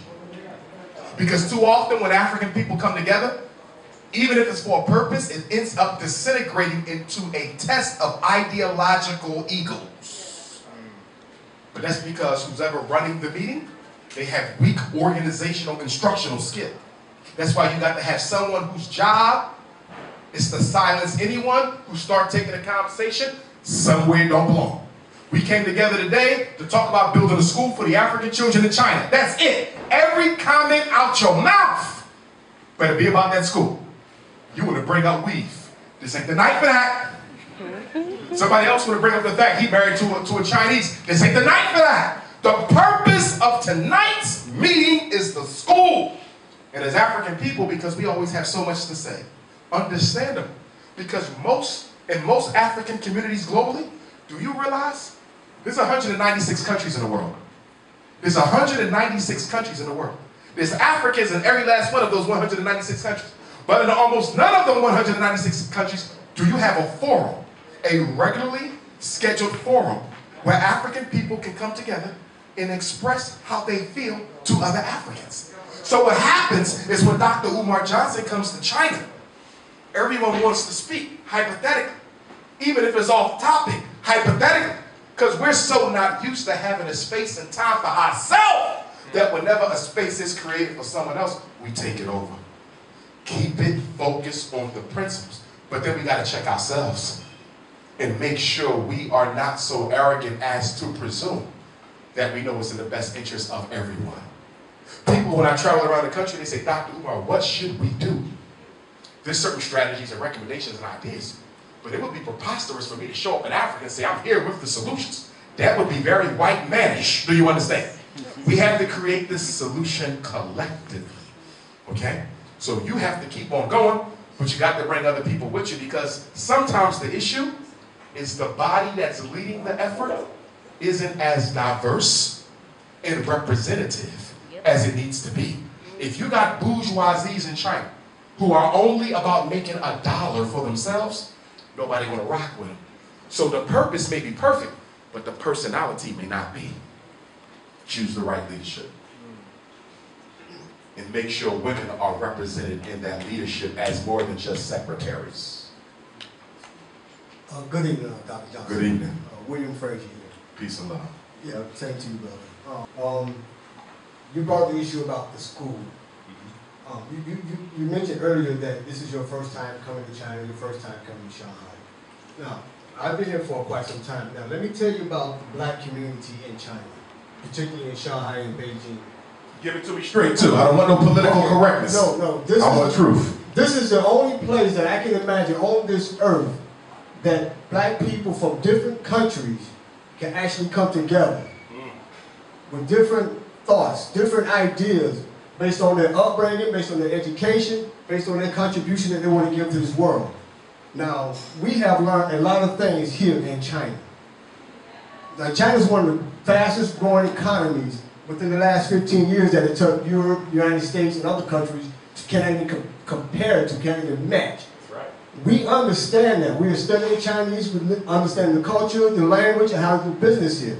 I think it's important, seriously, Brother Johnson, that you tell somebody about the black community in China, because we are the ones that can make a significant difference when you talk about changing the black diaspora economic condition in the world. Because most of us are here from different parts of the world, and we have the resources and the knowledge and the ability to do it. We are the ones that should be going after these people, should be coming to us like you are, brother. I appreciate you coming here. Thank you. Thank you. And let me respond to that. Let me respond to that briefly, because I'm glad you said it. And I was just speaking to Chelsea and Brianna earlier. And I said, because you guys are in China, which is the strongest country on earth, you guys are in the manufacturing capital of the world. Black folks globally don't control no economy. Y'all in the manufacturing capital of the world. So what is the blueprint y'all need to be putting together that can be replicated across the planet for African communities globally? So for example, stay with me. On paper for me to take with me. You got that? Get it to you. Get it to me. But stay with me though. Let me finish this. Now you said that I want it before I leave too. When you leave? Tomorrow morning. I need it tonight. Email. Text my number. I'm gonna send you the email. But stay with me. For example, you might say, hey, we got a manufacturing plant in China that produces nothing but dollar store merchandise. Books, pens, plates, napkins. There's almost no black-owned dollar stores in the UK, Canada, the US, anywhere in the world. So on paper, I should see something that says, this is the factory, this is everything they sell. This is what it costs. This is how they take payment. These are the shipping companies that will take it to America. These are the shipping companies that will take it to Europe. These are the shipping companies that will take it to the Caribbean. This is what they pay. You should be able to give me a business plan for some business that can be directly supplied from China. And not just that, multiples. Multiples. Because I think you guys could be to black America what China is to the world. Y'all can be to black Africa what China is to the world. Y'all can be to the whole African diaspora what China is to the world. And that is a blueprint for how we can manufacture, or not manufacture, excuse me, import, okay, retail, and recoup funding in our own community. We don't have businesses. China makes everything. So it's your job to start creating the business structure on paper that I and other ambassadors of Pan-Africanism can take to the world. Only sharing with people who are serious. Because you don't need the white man getting it. Then he'll contact China and try to cut it off. Only sharing with people who are sincere so we can start building enterprise. That's your role. Y'all right here. Y'all right here. That's your role. Okay? So I'm here. I'm going to tell y'all like I tell everybody. Because every country I go to, black people love talking shit. Can I just keep it real? Keep real. Every country I go, Doc, we got the plan. I never got the plan yet. Doc, look at that. If you're serious, I'm serious. Okay? Alright. Let's make it pop. And that's for anybody here. Can I piggyback on that really quick? Sure. I've been here for about 6 years, and the problem usually isn't finding the products, it's finding someone back at home who I trust to send it to and will handle their business there. So here, I can list 5 companies right now in my cell phone and send me emails daily about hair and all this other stuff, opening up. I'm not selling no damn perm and weed. Listen, to hell with what you want to sell. If they want to buy it, it ain't drugs. I'll sell all the hair you want. Because you ain't gonna never be able to tell a black woman what to do with her hair. But that's principles. You got to have your principles. principles. My point is, at home, and all these other countries say, well, we don't have a black salon, or we don't have a black this and that. The merchandise is here, like, seriously. You can get on Alibaba right now and find anything you want and have it shipped by tomorrow. My problem is finding someone there who will handle that end of the business. So what I would ask of you is that you have those people contact us and say, look, this is what we are able to do seriously. Finding the product is the easiest thing you can do in this country. Okay. What I would say, because I have nothing against you or anyone else needing to grow their own personal business, but I'm looking for something systematic that can benefit us as a people, not as individual entrepreneurs. You follow me? Madam C.J. Walker, everybody know her, right? She's the black woman that invented the straightening comb, right? She went to Marcus Garvey, they were good friends. And she said, Garvey, I want to advertise my perm and my straightening combs in your paper. And she used to donate heavily to the Garvey movement. Garvey said, absolutely not. I love you like a sister, you helped me grow my organization, but I will never ever advertise anything that is against who we're supposed to be as a people. I don't want no weaves and perms. What if it's natural? A natural weave. What the hell is that? You know, we have the kiki curly things going on. A natural damn weave. But you And see, the other thing too, what sisters need to understand, stay with me now. There has been a significant rise in the amount of fibroid tumors in black women and brain cancer. I know 6 women who had brain surgery the past year. You know why? Because the chemicals that they put in the perm and in the weave itself, okay, is toxic and it's going beneath the blood-brain barrier and it's becoming a carcinogen. It's causing cancer. And in many of the countries that manufacture this stuff, they don't even allow their women to wear that particular type of it because it's toxic. So we're literally killing ourselves to look white. And I'm not talking about you in per se, because it's not personality. You understand? You understand? But see, a brother wants to be able to grab your hair and feel it for what it is. Listen. And every brother here know what I'm talking about. If you ever date a sister with processed hair, it's a whole world to that hair. She can't even go to sleep right. She got to stand up and sleep. She got to sleep sideways. It's too hard to be with a woman with hair. You see, the other thing too, because I'm a barber, right? I'm a barber. I cut hair. I'm a barber. Okay? Scalp damage is another problem. Because when y'all perm too much, you get crater scalp. And then that's a problem too. Because now the brother dealing with a queen who got patches on her scalp. And that's another issue. Because then y'all want to hide it and you don't let the brother know that he married a sister with a crater in her head. So the first thing I want to see when I get married, I don't want to see her credit. I don't want to see her resume. I want to do a damn scalp check to make sure there ain't no damn blisters on that brain. I shade to the ancestors. Next question. Dr. Johnson here from South Africa. Thank you so much for sharing with us. We're at South Africa. Sorry? We're at South Africa. Mamelodi, Pretoria. Yes, sir. So I'm from. But I have a question. You said that democracy is actually not the way for Africa. But I might have missed it. You didn't say what is the way. Like which current system would be applicable to Africa because of all the stuff that's going on right now. One thing we got to share, and we're very careful about, and that is looking for something that pre-exists to solve our problem. We're a unique people with a unique history. And that economic system, that electoral system, that political system, it must be something that we create out of the collective consciousness of African people. It cannot be a cookie cutter. We can't go grab Karl Marx. We can't go grab American capitalism. You understand? We are the original inventors of the world. So we have to invent that which we need. Democracy is not the enemy, but it needs major reform. And until democracy is tied to the resources of Africa, it'll never benefit African people. South Africa don't need another election. South Africa needs the wealth of South Africa to be redistributed. Agreed.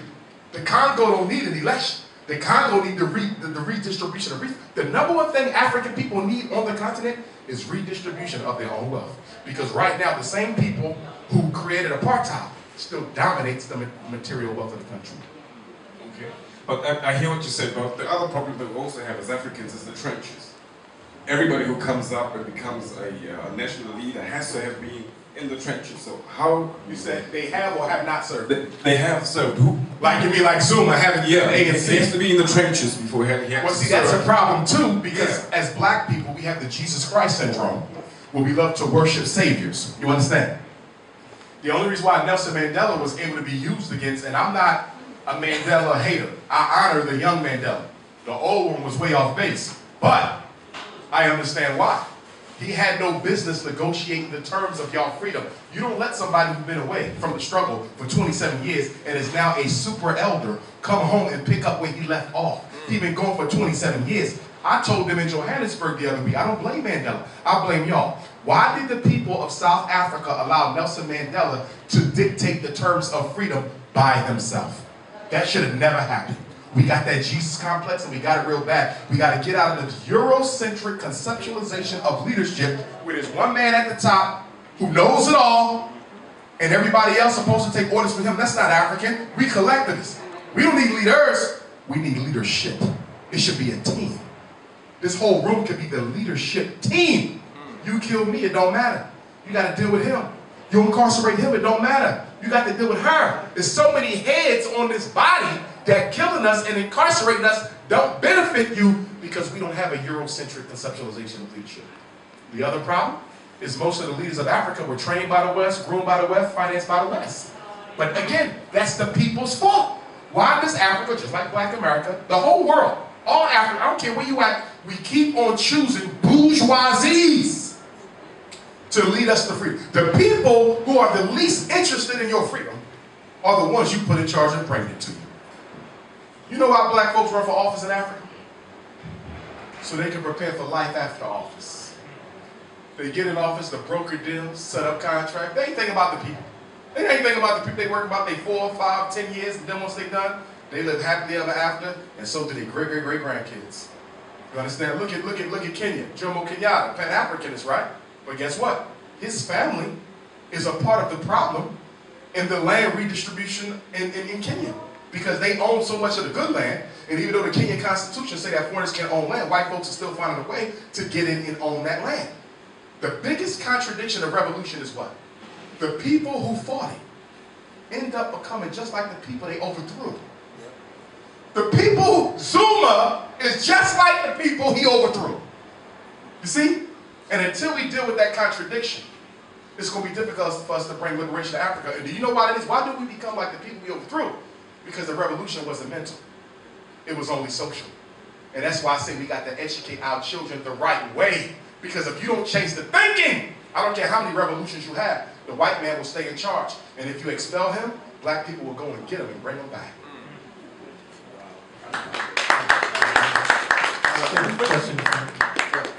Two questions. One, where can we contribute to FDMG? Yeah, where can we do that? And number two, you were talking about recondition us. How do we recondition that white supremacist male off our shoulder and replace him with the voice of a Dr. Umar? When we walk into our house, what should be on in the background so that we can start replacing the background noise of the white supremacist with someone like you? Okay. Well, first, to donate to the school, you would go online to GoFundMe.com. GoFundMe.com/Dr. Umar. If you want to mail a check or money order, text me and I'll give you the mailing address if you want to mail in a check or money order, but you can donate online. Now, your question about recreating an African mind, detoxifying from white supremacy. Number one, you got to commit to removing from your immediate environment anything that reinforces the white supremacy in your consciousness. That means the pictures in your house, the movies you watch, the music you listen to, the people you associate with. But even more importantly, y'all need to create some sort of structure in China for the African youth in China, which includes the biracial, because there's no such thing as biracial, you understand? But what are we doing for the youth here to make sure that they don't start developing an inferiority complex? Because although you guys are in a good position, it can be a detrimental one as well.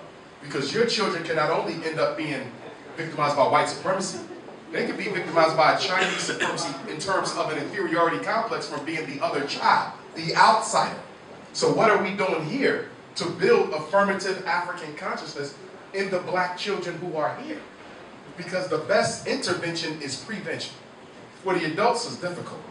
Because once you disturb the mind, it's hard to free. Once the mind gets the virus, it's hard to take the virus out. But what I think y'all all need to start doing though, is y'all need to start having study groups.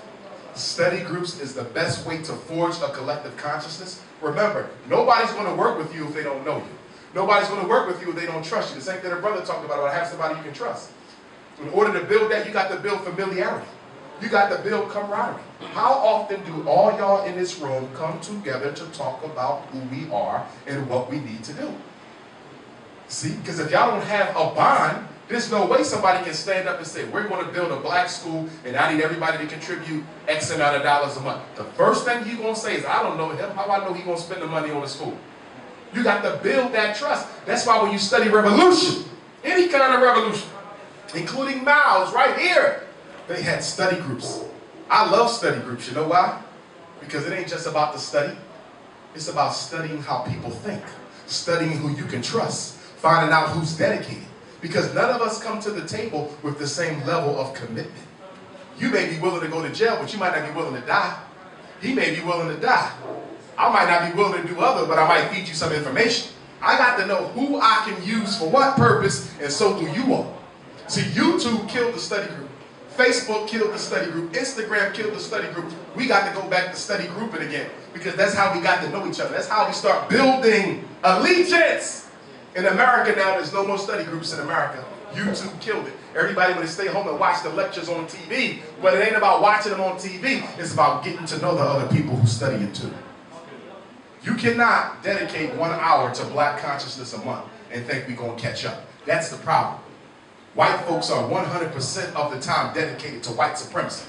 Chinese are 100% of the time dedicated to building themselves. And black folks, we are all part-time revolutionaries. That's our problem.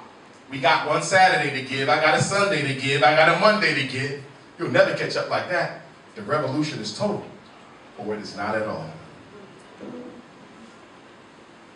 Good evening. Well, thank you for coming out here.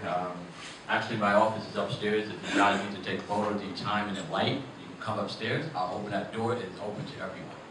Okay. I also want to thank you for traveling all the way from the U.S. and different countries, coming to China, just because the buzz has gotten something with this community. I'm going to introduce myself. I'm Hugh John. I actually own a SCS China TV, an online video program here, as well as lead and founded Black X, exactly what you're talking about. So we started in October. Chelsea was a speaker. We had, David was in South China. We have Tiffio, there was a singer. We have John Brown. We have a lot of different people here that are doing exactly what you're talking about. Now, what the problem is the fact that I have a hard time pushing what we're doing out to the Western media.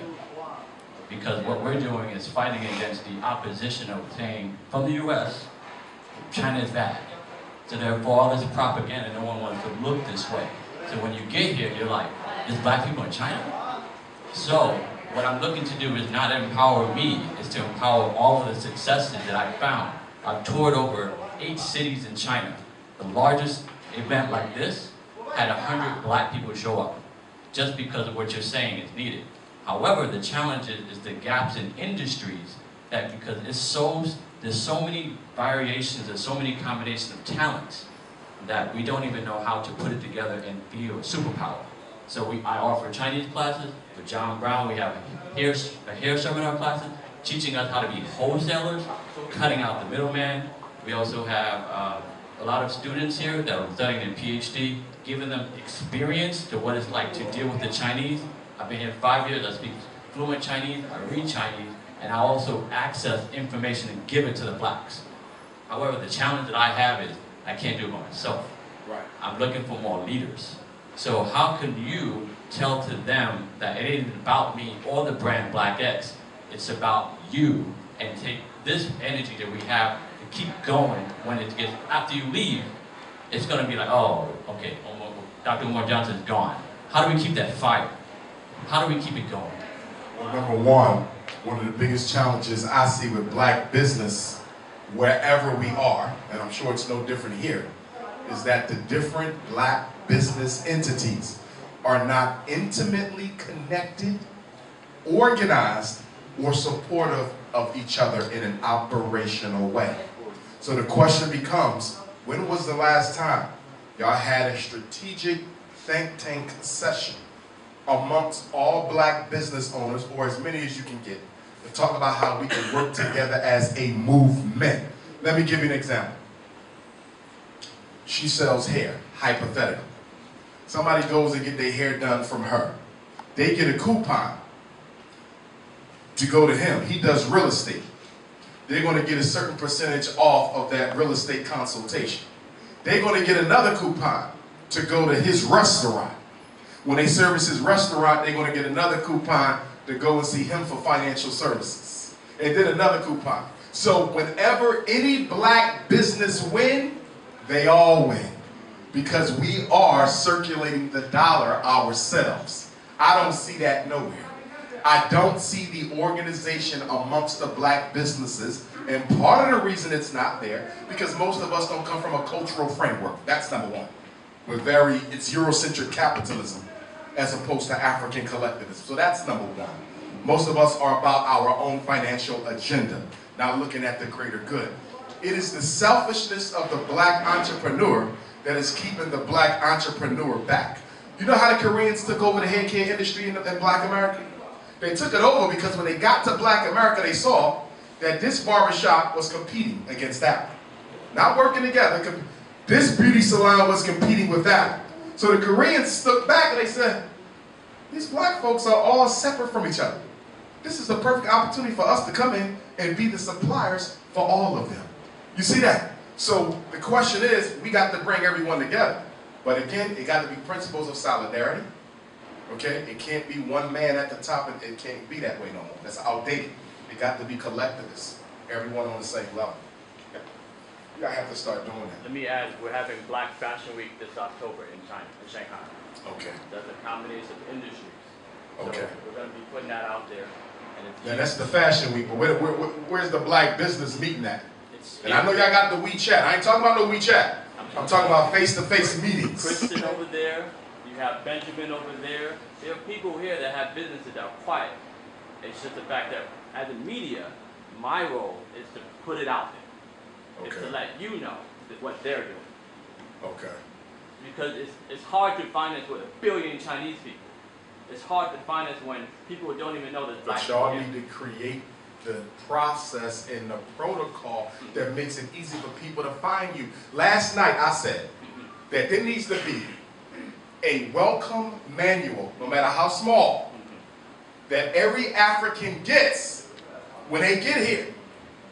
You understand? You can't catch them at the airport, but you're going to see them on the street. Hey, brother, how long you been in China? I just got here. I've been here 6 months. Has someone given you one of these yet? No, I didn't. I don't have it. You give them that. Every black business is in there who we can reach out to for support. The back page is all the meetings. Once a month, it's the business. Once a month, our study group. Once a month, the sister circle. Once a month, the brother circle. You understand? Yep. That's how you build the community. Because if I'm in China and another African walks up to me and gives me an orientation package just for black people, now I feel connected. Now I don't feel so lonely. You see? Y'all have to do that. Roll that out. Because we've been here long enough where we should have something like that in place. Well, we have a Blackish directory, but we don't have like the welcome kit. But it's coming. Y'all it needs to be done. Right. And it should not be done by one person. Right. It has to be a collectivist effort. I agree. Hello, my name is Rebecca from Ghana. Ghana, I will be there this summer. Okay. My question basically is this. Our first president, Dr. Kwame Nkrumah, in one of his articles when he was addressing his ministry said, we should not forget the things that the white man has taught us because they are essential to our growth, what we can learn from it. I came here to study intercultural communication studies, and when I was studying that, in my research, talking to one professor, he told me that in many African countries, our problem is that our educational system is clerical, meaning that no matter what we learn, it's still to benefit the white man's world and not to benefit the African man. I agree. But here you were talking about education and us building ourselves in that knowledge. So what steps are we supposed to take? Because as far as I'm concerned, every school you go to is basically the same thing. It is clerical and it does suit the Western world. we're studying nuclear energy and things that I personally believe we don't need right now. That we have our agricultural systems, we need to work on electricity, water, buildings, but we're not really focused on that. We're focused on things that's concerned with things like space and astronomy, and I don't agree with that. So what's your take on that? What kind of education system would benefit the African continent and the black man to help us rise? Okay, I do agree when you say that a lot of the subjects that we give ourselves to study at the university are not relevant politically or economically to African development. Oh, that's very true. And it's your responsibility as a university student to make sure you choose something that is relevant.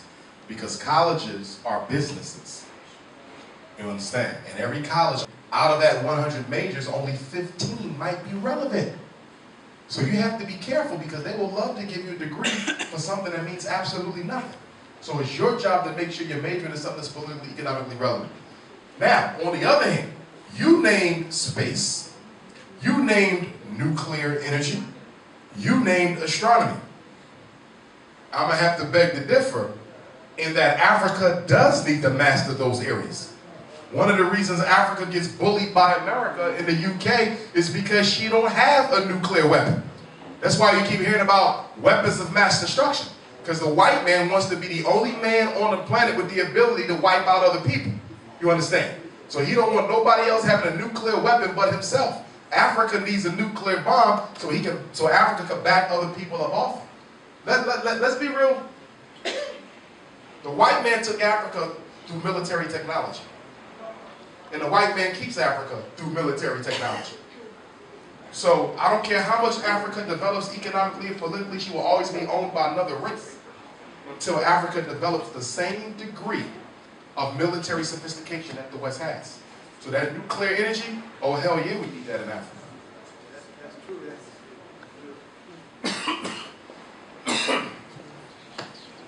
Oh man, I'm trying to listen. I need that fan off. I'm trying to listen and think of my questions at the same time, and I've been following you for quite some time. My sister actually lived in Ghana for a couple of years, speaking to that, and she loved it. She fell in love with it. So I guess me and my wife was talking about wanting to go to live in Africa and actually go there one day. But what do we do? Like, we take our savings, we go there, and what do we start from there? You mean on the continent? On the continent. It all depends where you go. Africa is very diverse. So for example, one of the things I'm going to be doing, because I'm working on a repatriation task force.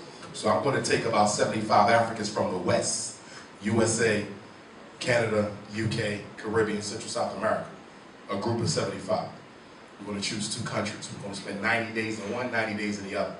We're going to be in charge of the economic team. They want to study every possible economic venture this country can benefit from. She's going to be on the medical team.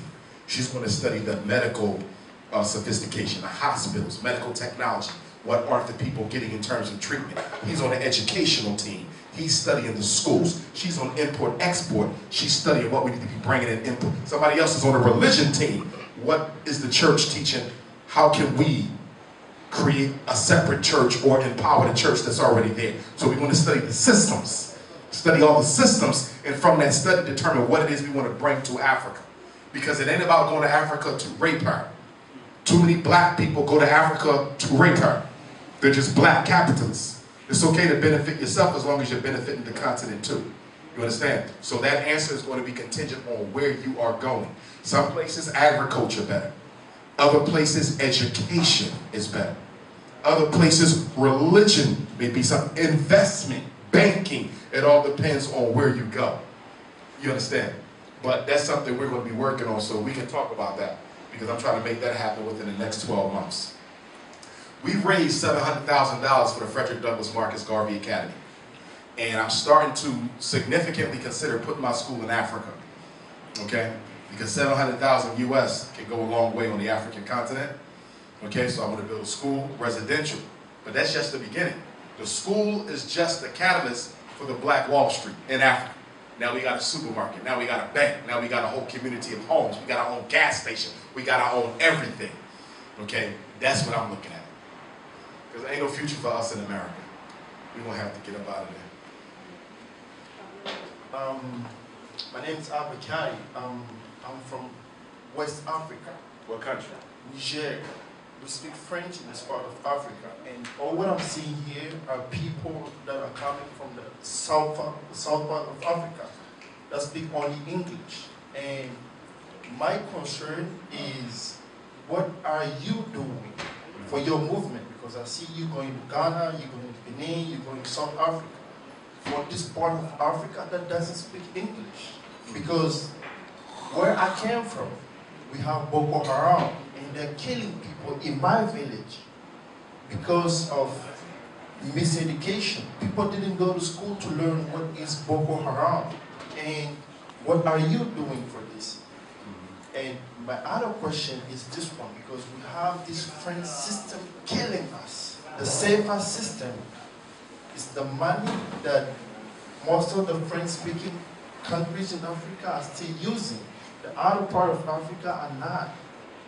And what can we do? What is, if you got a plan for us or for the people out there to do something about it? Okay. First off, I've never been to your country, so I can't speak intelligently about it. Boko Haram, that's a CIA operation. Okay? That's the CIA. But people doesn't know. I understand. We don't have the media. I understand. Like, I learned more about Boko Haram and more about all this system when I came out to Africa. When I came to China, and I learned about YouTube. We don't have all this system to learn. We want to have knowledge. We want to know about what's happening. Right. Let me finish. I'm not Superman, so I don't have a program for every country. No, but I agree with what you're saying. I totally agree. I was in Paris about a year and a half ago speaking to the African community in Paris, Pan-African Conference. The brothers and sisters who are there, I told them, because they said exactly what you said, the Anglophone countries get all the attention, Francophone countries get ignored. I agree. I agree. Okay? The British Empire, larger than the French Empire. So there's more African countries that's English. But there's no justification for the Francophone countries to be excluded. I told them I want to do a tour of the Francophone countries. Because the only Francophone country I've been to was Senegal and maybe one other. Okay? So they never followed up. So I'm telling you, you and I can talk, let's learn more, and maybe we can put together a Francophone tour. I would love to do that. You understand?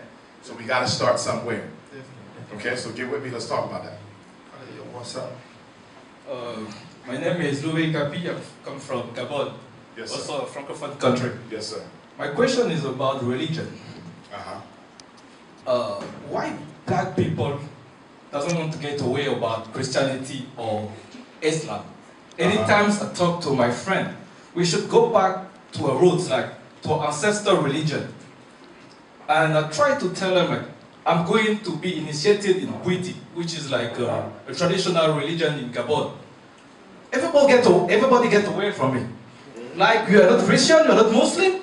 Why black people doesn't want to live this religion? And another one, I tried to date my sister, and she asked me, are you a Christian? I said no. Are you a Muslim? I said no. And she asked me why. I said, because I don't believe in that shit.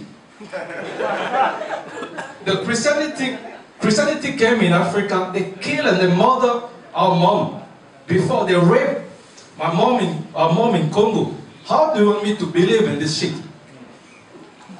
And they don't want to get away of this thing. Keep on putting money over there. Believe in somebody who come with a phone and say he called God. What the fuck is this kind of bullshit? Excuse me for the language. Okay. I got 2 points on that. Many of the fathers of revolutionary Pan-African nationalism, including Marcus Garvey, were Christians. Why am I saying that? Because for me, the religion is not the enemy. It's the way the religious leader is interpreting it. I can lead a Pan-African revolution from the Bible. I can lead a Pan-African revolution from the Quran. It's not the book, it's not the religion, it's the pimp and the hustler and the opportunist who's leading that church, leading that mosque. Why was Marcus Garvey leader of the largest black organization of all time? Because Garvey never attacked religion. Garvey said if they want the church, let them have it. If they want the mosque, let them have it. This organization is for the bringing together of African people to build a reality for ourselves. It is not a religious organization. In other words, there's no conflict. Let them have their Jesus, let them have their Muhammad. But when they come here, we're coming together as African people, and we don't want to hear about religion when they walk in here. If you fight religion, you'll never win. Because our people are too religiously immature to understand what you're trying to say. Religions are very effective in teaching their adherents to reject anyone who criticizes what they believe in. I could never reach out people if I say I got to get you out of the church first. I can never reach out people if I say I got to get you out of the mosque first. One of the reasons I'm so successful, because I don't attack religion. You understand? I don't have to deal with religion at all. Why? Because if you raise the consciousness of African people effectively enough, if you raise the consciousness of African people significantly enough, they'll leave the church on their own. They don't need you to tell them. Your job is to raise the consciousness. They will question it on their own. Let me give you an example. In Philadelphia, I was Minister of Education for the Garvey movement, the whole Garvey movement. But I was also first vice president. We had a Marcus Garvey study group. The students from Temple University would come to the study group. And when we said race first, African people first, red, black, and green, they said, that's racist. I believe in all people, not just black people. Right? Some people tried to force them to understand the importance of being African people first. I didn't. I understand psychology. You know what I said? I respect what you believe in. Just come and listen. Just come and hear. See, all you got to do is expose them to the truth. We're designed by nature to lean to the truth. All I did was expose them to the consciousness of Pan-Africanism. And guess what happened without me having to force it? One day they started walking in one by one. After 3 to 6 months, I'm ready to join. I'm ready to join. There's no compulsion in consciousness. Don't try to take their religion. Don't try to take nothing from them. Just expose them to the truth. And if you're doing a good job, they will come on their own. You attack the religion, you'll never get nowhere.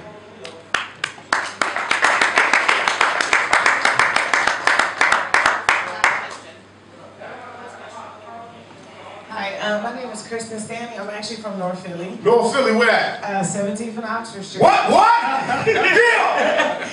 Yeah. Amos Susquehanna. Meek Millie, Jill Scott, Kevin Hart, Will Smith. Right. And one of the things I wanted to do is in North Philly, long story short, Temple University has taken over that area. And I grew up there, and I'm working with my mother now and other people to actually buy property back in our neighborhoods. You better hurry up, because Temple damn near own everything. Right, and the same thing happens, this is my brother-in-law, we're also from DC. DC is pretty much nothing there for us to buy back. Yeah, ain't nothing left. DC is almost pretty much gone. But Philly, there's a little bit of hope. Baltimore, there's a little bit of hope. I just want to know if you have any suggestions or advice for anybody who actually want to buy back the block, as they say. Baltimore, perfect. Get to it before the white folks get there. Philly, done. But you might can get a little bit, like you said. DC, nothing. Baltimore would be perfect. White folks ain't took Baltimore back yet, but you better hurry up and become. There's a move in America to take back all the major cities from black people. Any major city, black people being pushed out. Chicago. And by the way, the killings that y'all hear about in Chicago, I have significant suspicion and reason to believe, and there is evidence, that it's not black people killing black people in Chicago. Okay, it's police killing black people. And I also believe that the United States government has a mercenary army in Chicago purging Chicago of black folks. I'm in Chicago more than any other city except New York. There's cameras on every street block in Chicago. It's no way in hell I could kill another black man and it not be on camera. The whole city under surveillance. There's no way you can have hundreds of unsolved murders unless the government doing the killing. It's gonna come out 50 years from now. The government killing black folks. Those Purge movies, it's the truth. And that's exactly what they're doing, purging black folks. All right, one last thing. If any of y'all have children, I have a Black College and Consciousness tour that I run every summer. This summer is going to be June 28th to July the 12th. 2 weeks, 14 days, 14 nights. Any of the African, Chinese children can come. They're still African. We take them to Harriet Tubman gravesite and house, Frederick Douglass House, the Nat Turner Trail. We go to Lincoln University, Cheney University. Howard University, Coppin State. These are all black colleges founded by ancestors during slavery and right after. We take them to Dorney Park, Great Adventures, the Benjamin Banneker House, the Underground Railroad. It's a very, very fun experience. They learn a lot. If you have children and you want them to come, get in contact with me. You fly them to America, myself or one of my representatives will get your child from the airport. They'll go on a tour and we'll get them back on a plane and they fly right back on to China. I just want to let y'all know that that's an option for y'all.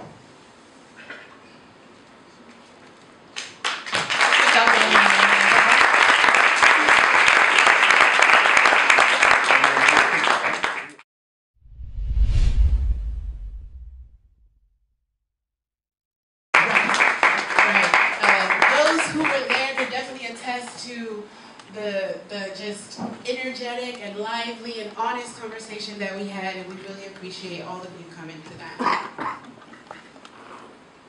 All right, and then also we have Jaza, Trevor, and Diana Bertrands. Part of the staff,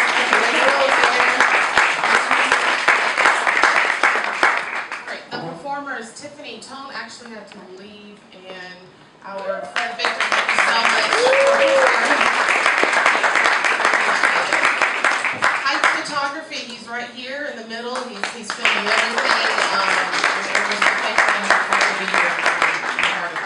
In the back, we have Jordan with Why Us Security. Thank you so much for providing security for us. My Chinese friend Xiao Gong, and also one of my students, Xiao Gong has been instrumental in this and helping us pick the venue, pick the restaurant, and a lot of these things have been, able without him. So thank you, Mr.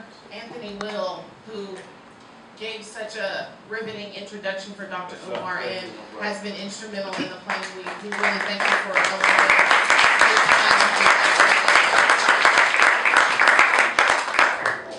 El Popo Magazine and Rihanna, my right-hand man or woman, and we actually have never met until this event, and we were connected through WeChat, and we planned this entire thing, but I would like to give a special shout out to Rihanna. Without her, she booked tickets, she escorted Dr. around, and she really is the mastermind for bringing him to China. She even coordinated with the Japanese Japan team to bring him to China. So thank you. And I want to just stop you right there. And obviously to the lovely and gracious host, Chelsea, because there's no way I would have been able to have an event in Shanghai without her tremendous contribution and support. So we co-hosted this together, and I appreciate you so much. I know we were sisters for life. First time meeting you, but yes. And last, certainly not least, we all here, of course, thank Dr. Umar Johnson for coming all the way across those miles, across the ocean, to come here and give us the word. Same thing, this is the first time he and I have met. Everything that we communicated as far as planning mostly happened through WhatsApp. So he's genuine when he says, hit him up. You have an idea, talk with him. He will hear you out. And so we just want to thank you so much for coming all this way, and we hope that it was certainly worth your time. It was worth ours.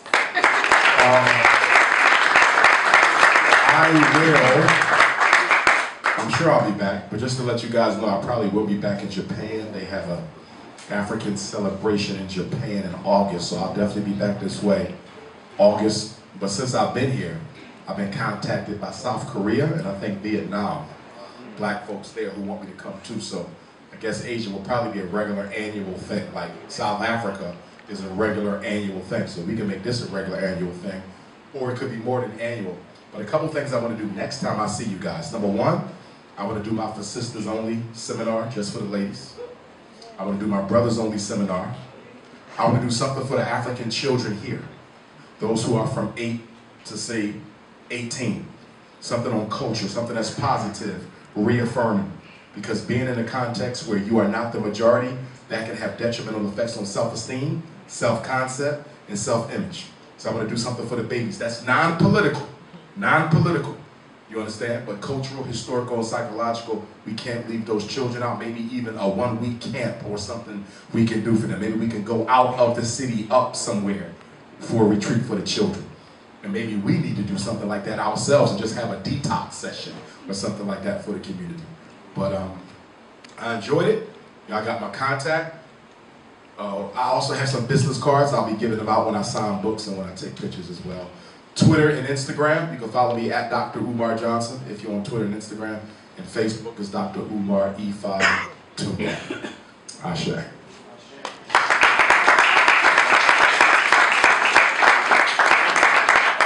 All right, and really wait, hold on just a minute, sorry.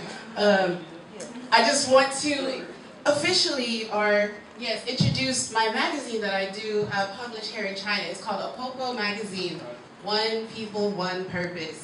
I don't know if it's reached Shanghai yet, but I implore you all to follow it.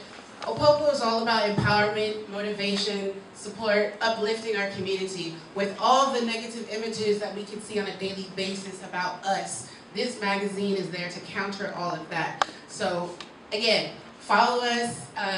You can follow us on WeChat, Opopo Magazine, and that's great. And then just right now, I think all of you, all of you have given a business card. And so what I'm going to do right now is I'm just going to pick one out, and whoever this is going to have the Dr. Umar package. It's a Pan-African flag straight from Ghana. Not from Ghana. Oh, where is it from? From Garvey headquarters in USA, not made in China, made by Garvey. There you go. So there's a flag, a DVD. This one is The Solution Lies in Our Youth. If you don't like this one, there are other choices. As well as his book. It is the Psychoacademic Holocaust, the Special Education and ADHD Wars Against Black Boys. So you can, if you don't win, you can, oh, you did put your card in here?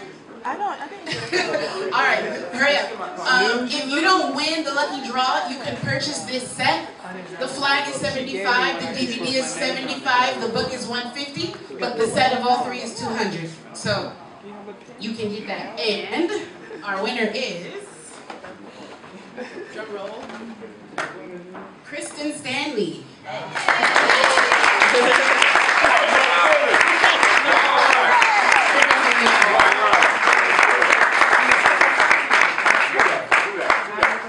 Thank you.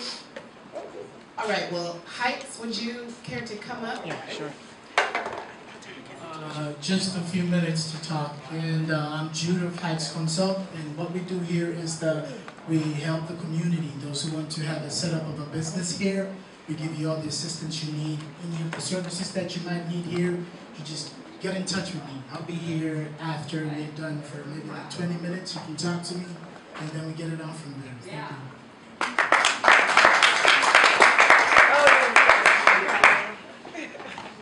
Hello, everybody. My name is David Spence, and from Montreal, Canada. I've got about a minute, so I'm going to make it really quick. We have a project called Be Greeny Mtega. That means make the earth green. And take garbage and literally transform it into 5 different products, including fertilizer, compost, animal feed, fish feed, and biofuels. We've created an entire system that we're offering to governments in order to solve their waste management problems that they have right now, and take something that's worth absolutely nothing right now, which is food waste. It's being put into landfills at a rate of 1.5 trillion kilograms a year. In the year 2025, that will be up to 2.1 trillion kilograms of garbage polluting this earth. With our system, we can change that. And we want you to help us to change that. So we have a very special offer where we're looking for members. As we share this system with the world, we want to share that revenue with you. We have 1% of our future revenue for every single one of our sales that go out. It will be available to our members. There's 5,110 spaces. That's it. We've already sold several memberships since February. This technology has been in research and development for the past 10 years. This business plan has been in operation for the past 2 years. We're past our planning phase. We already do business with Shenzhen governments. We're looking at doing business with more governments across China. We are invited to China next month to speak, Africa, to speak to several governments about our project and how we can help them. We're going to produce jobs. We're going to reduce pollution. We're going to give people an opportunity to take something that's literally garbage and turn it into gold. We're going to take waste and turn it into wealth. We need your help, and I look forward to meeting many of you and discussing how we can do this together. Thank you for your time.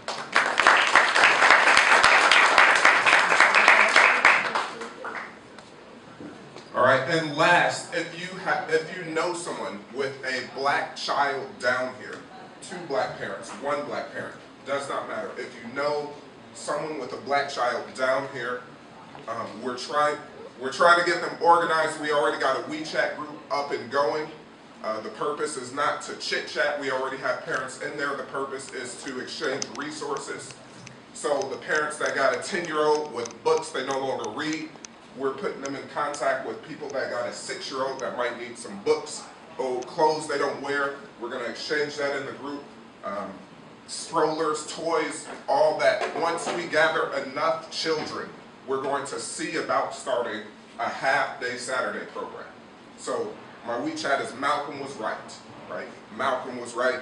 There on the wall, add me, right? If you know a black parent with a child, put me in contact with me. So my WeChat is there. Malcolm was right.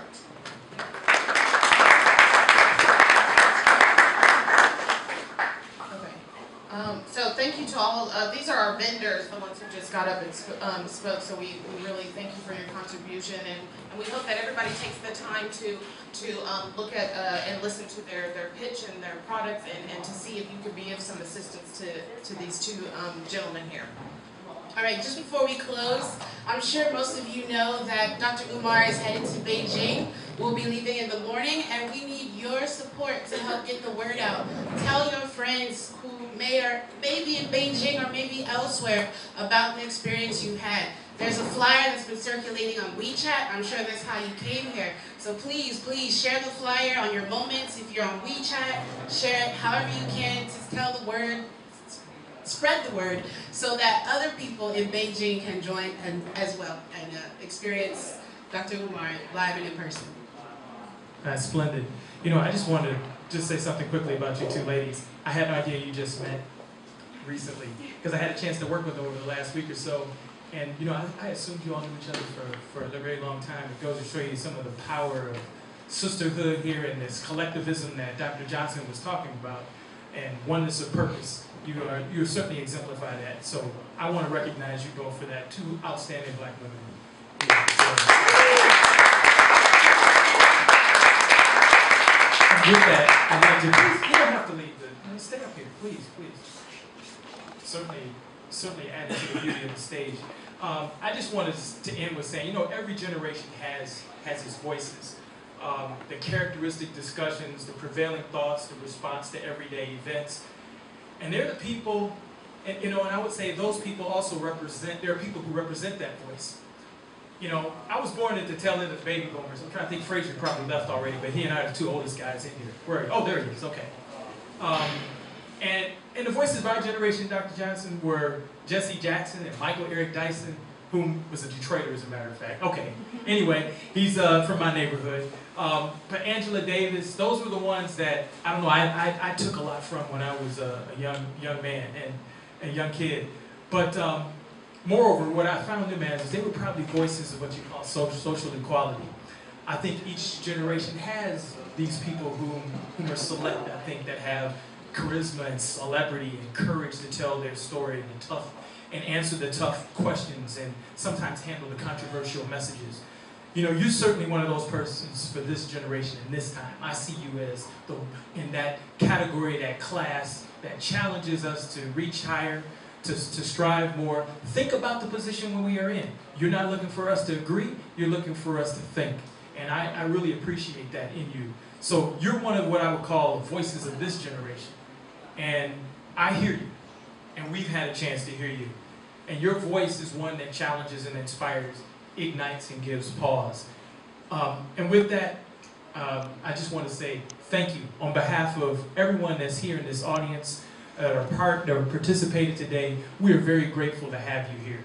And I'm certainly looking forward to having a few moments with you. I know you got to get to Beijing in the morning, you got to get some rest. But again, everyone that's in this room is certainly grateful for you, wishing you safe passage, good travels, and traveling mercies.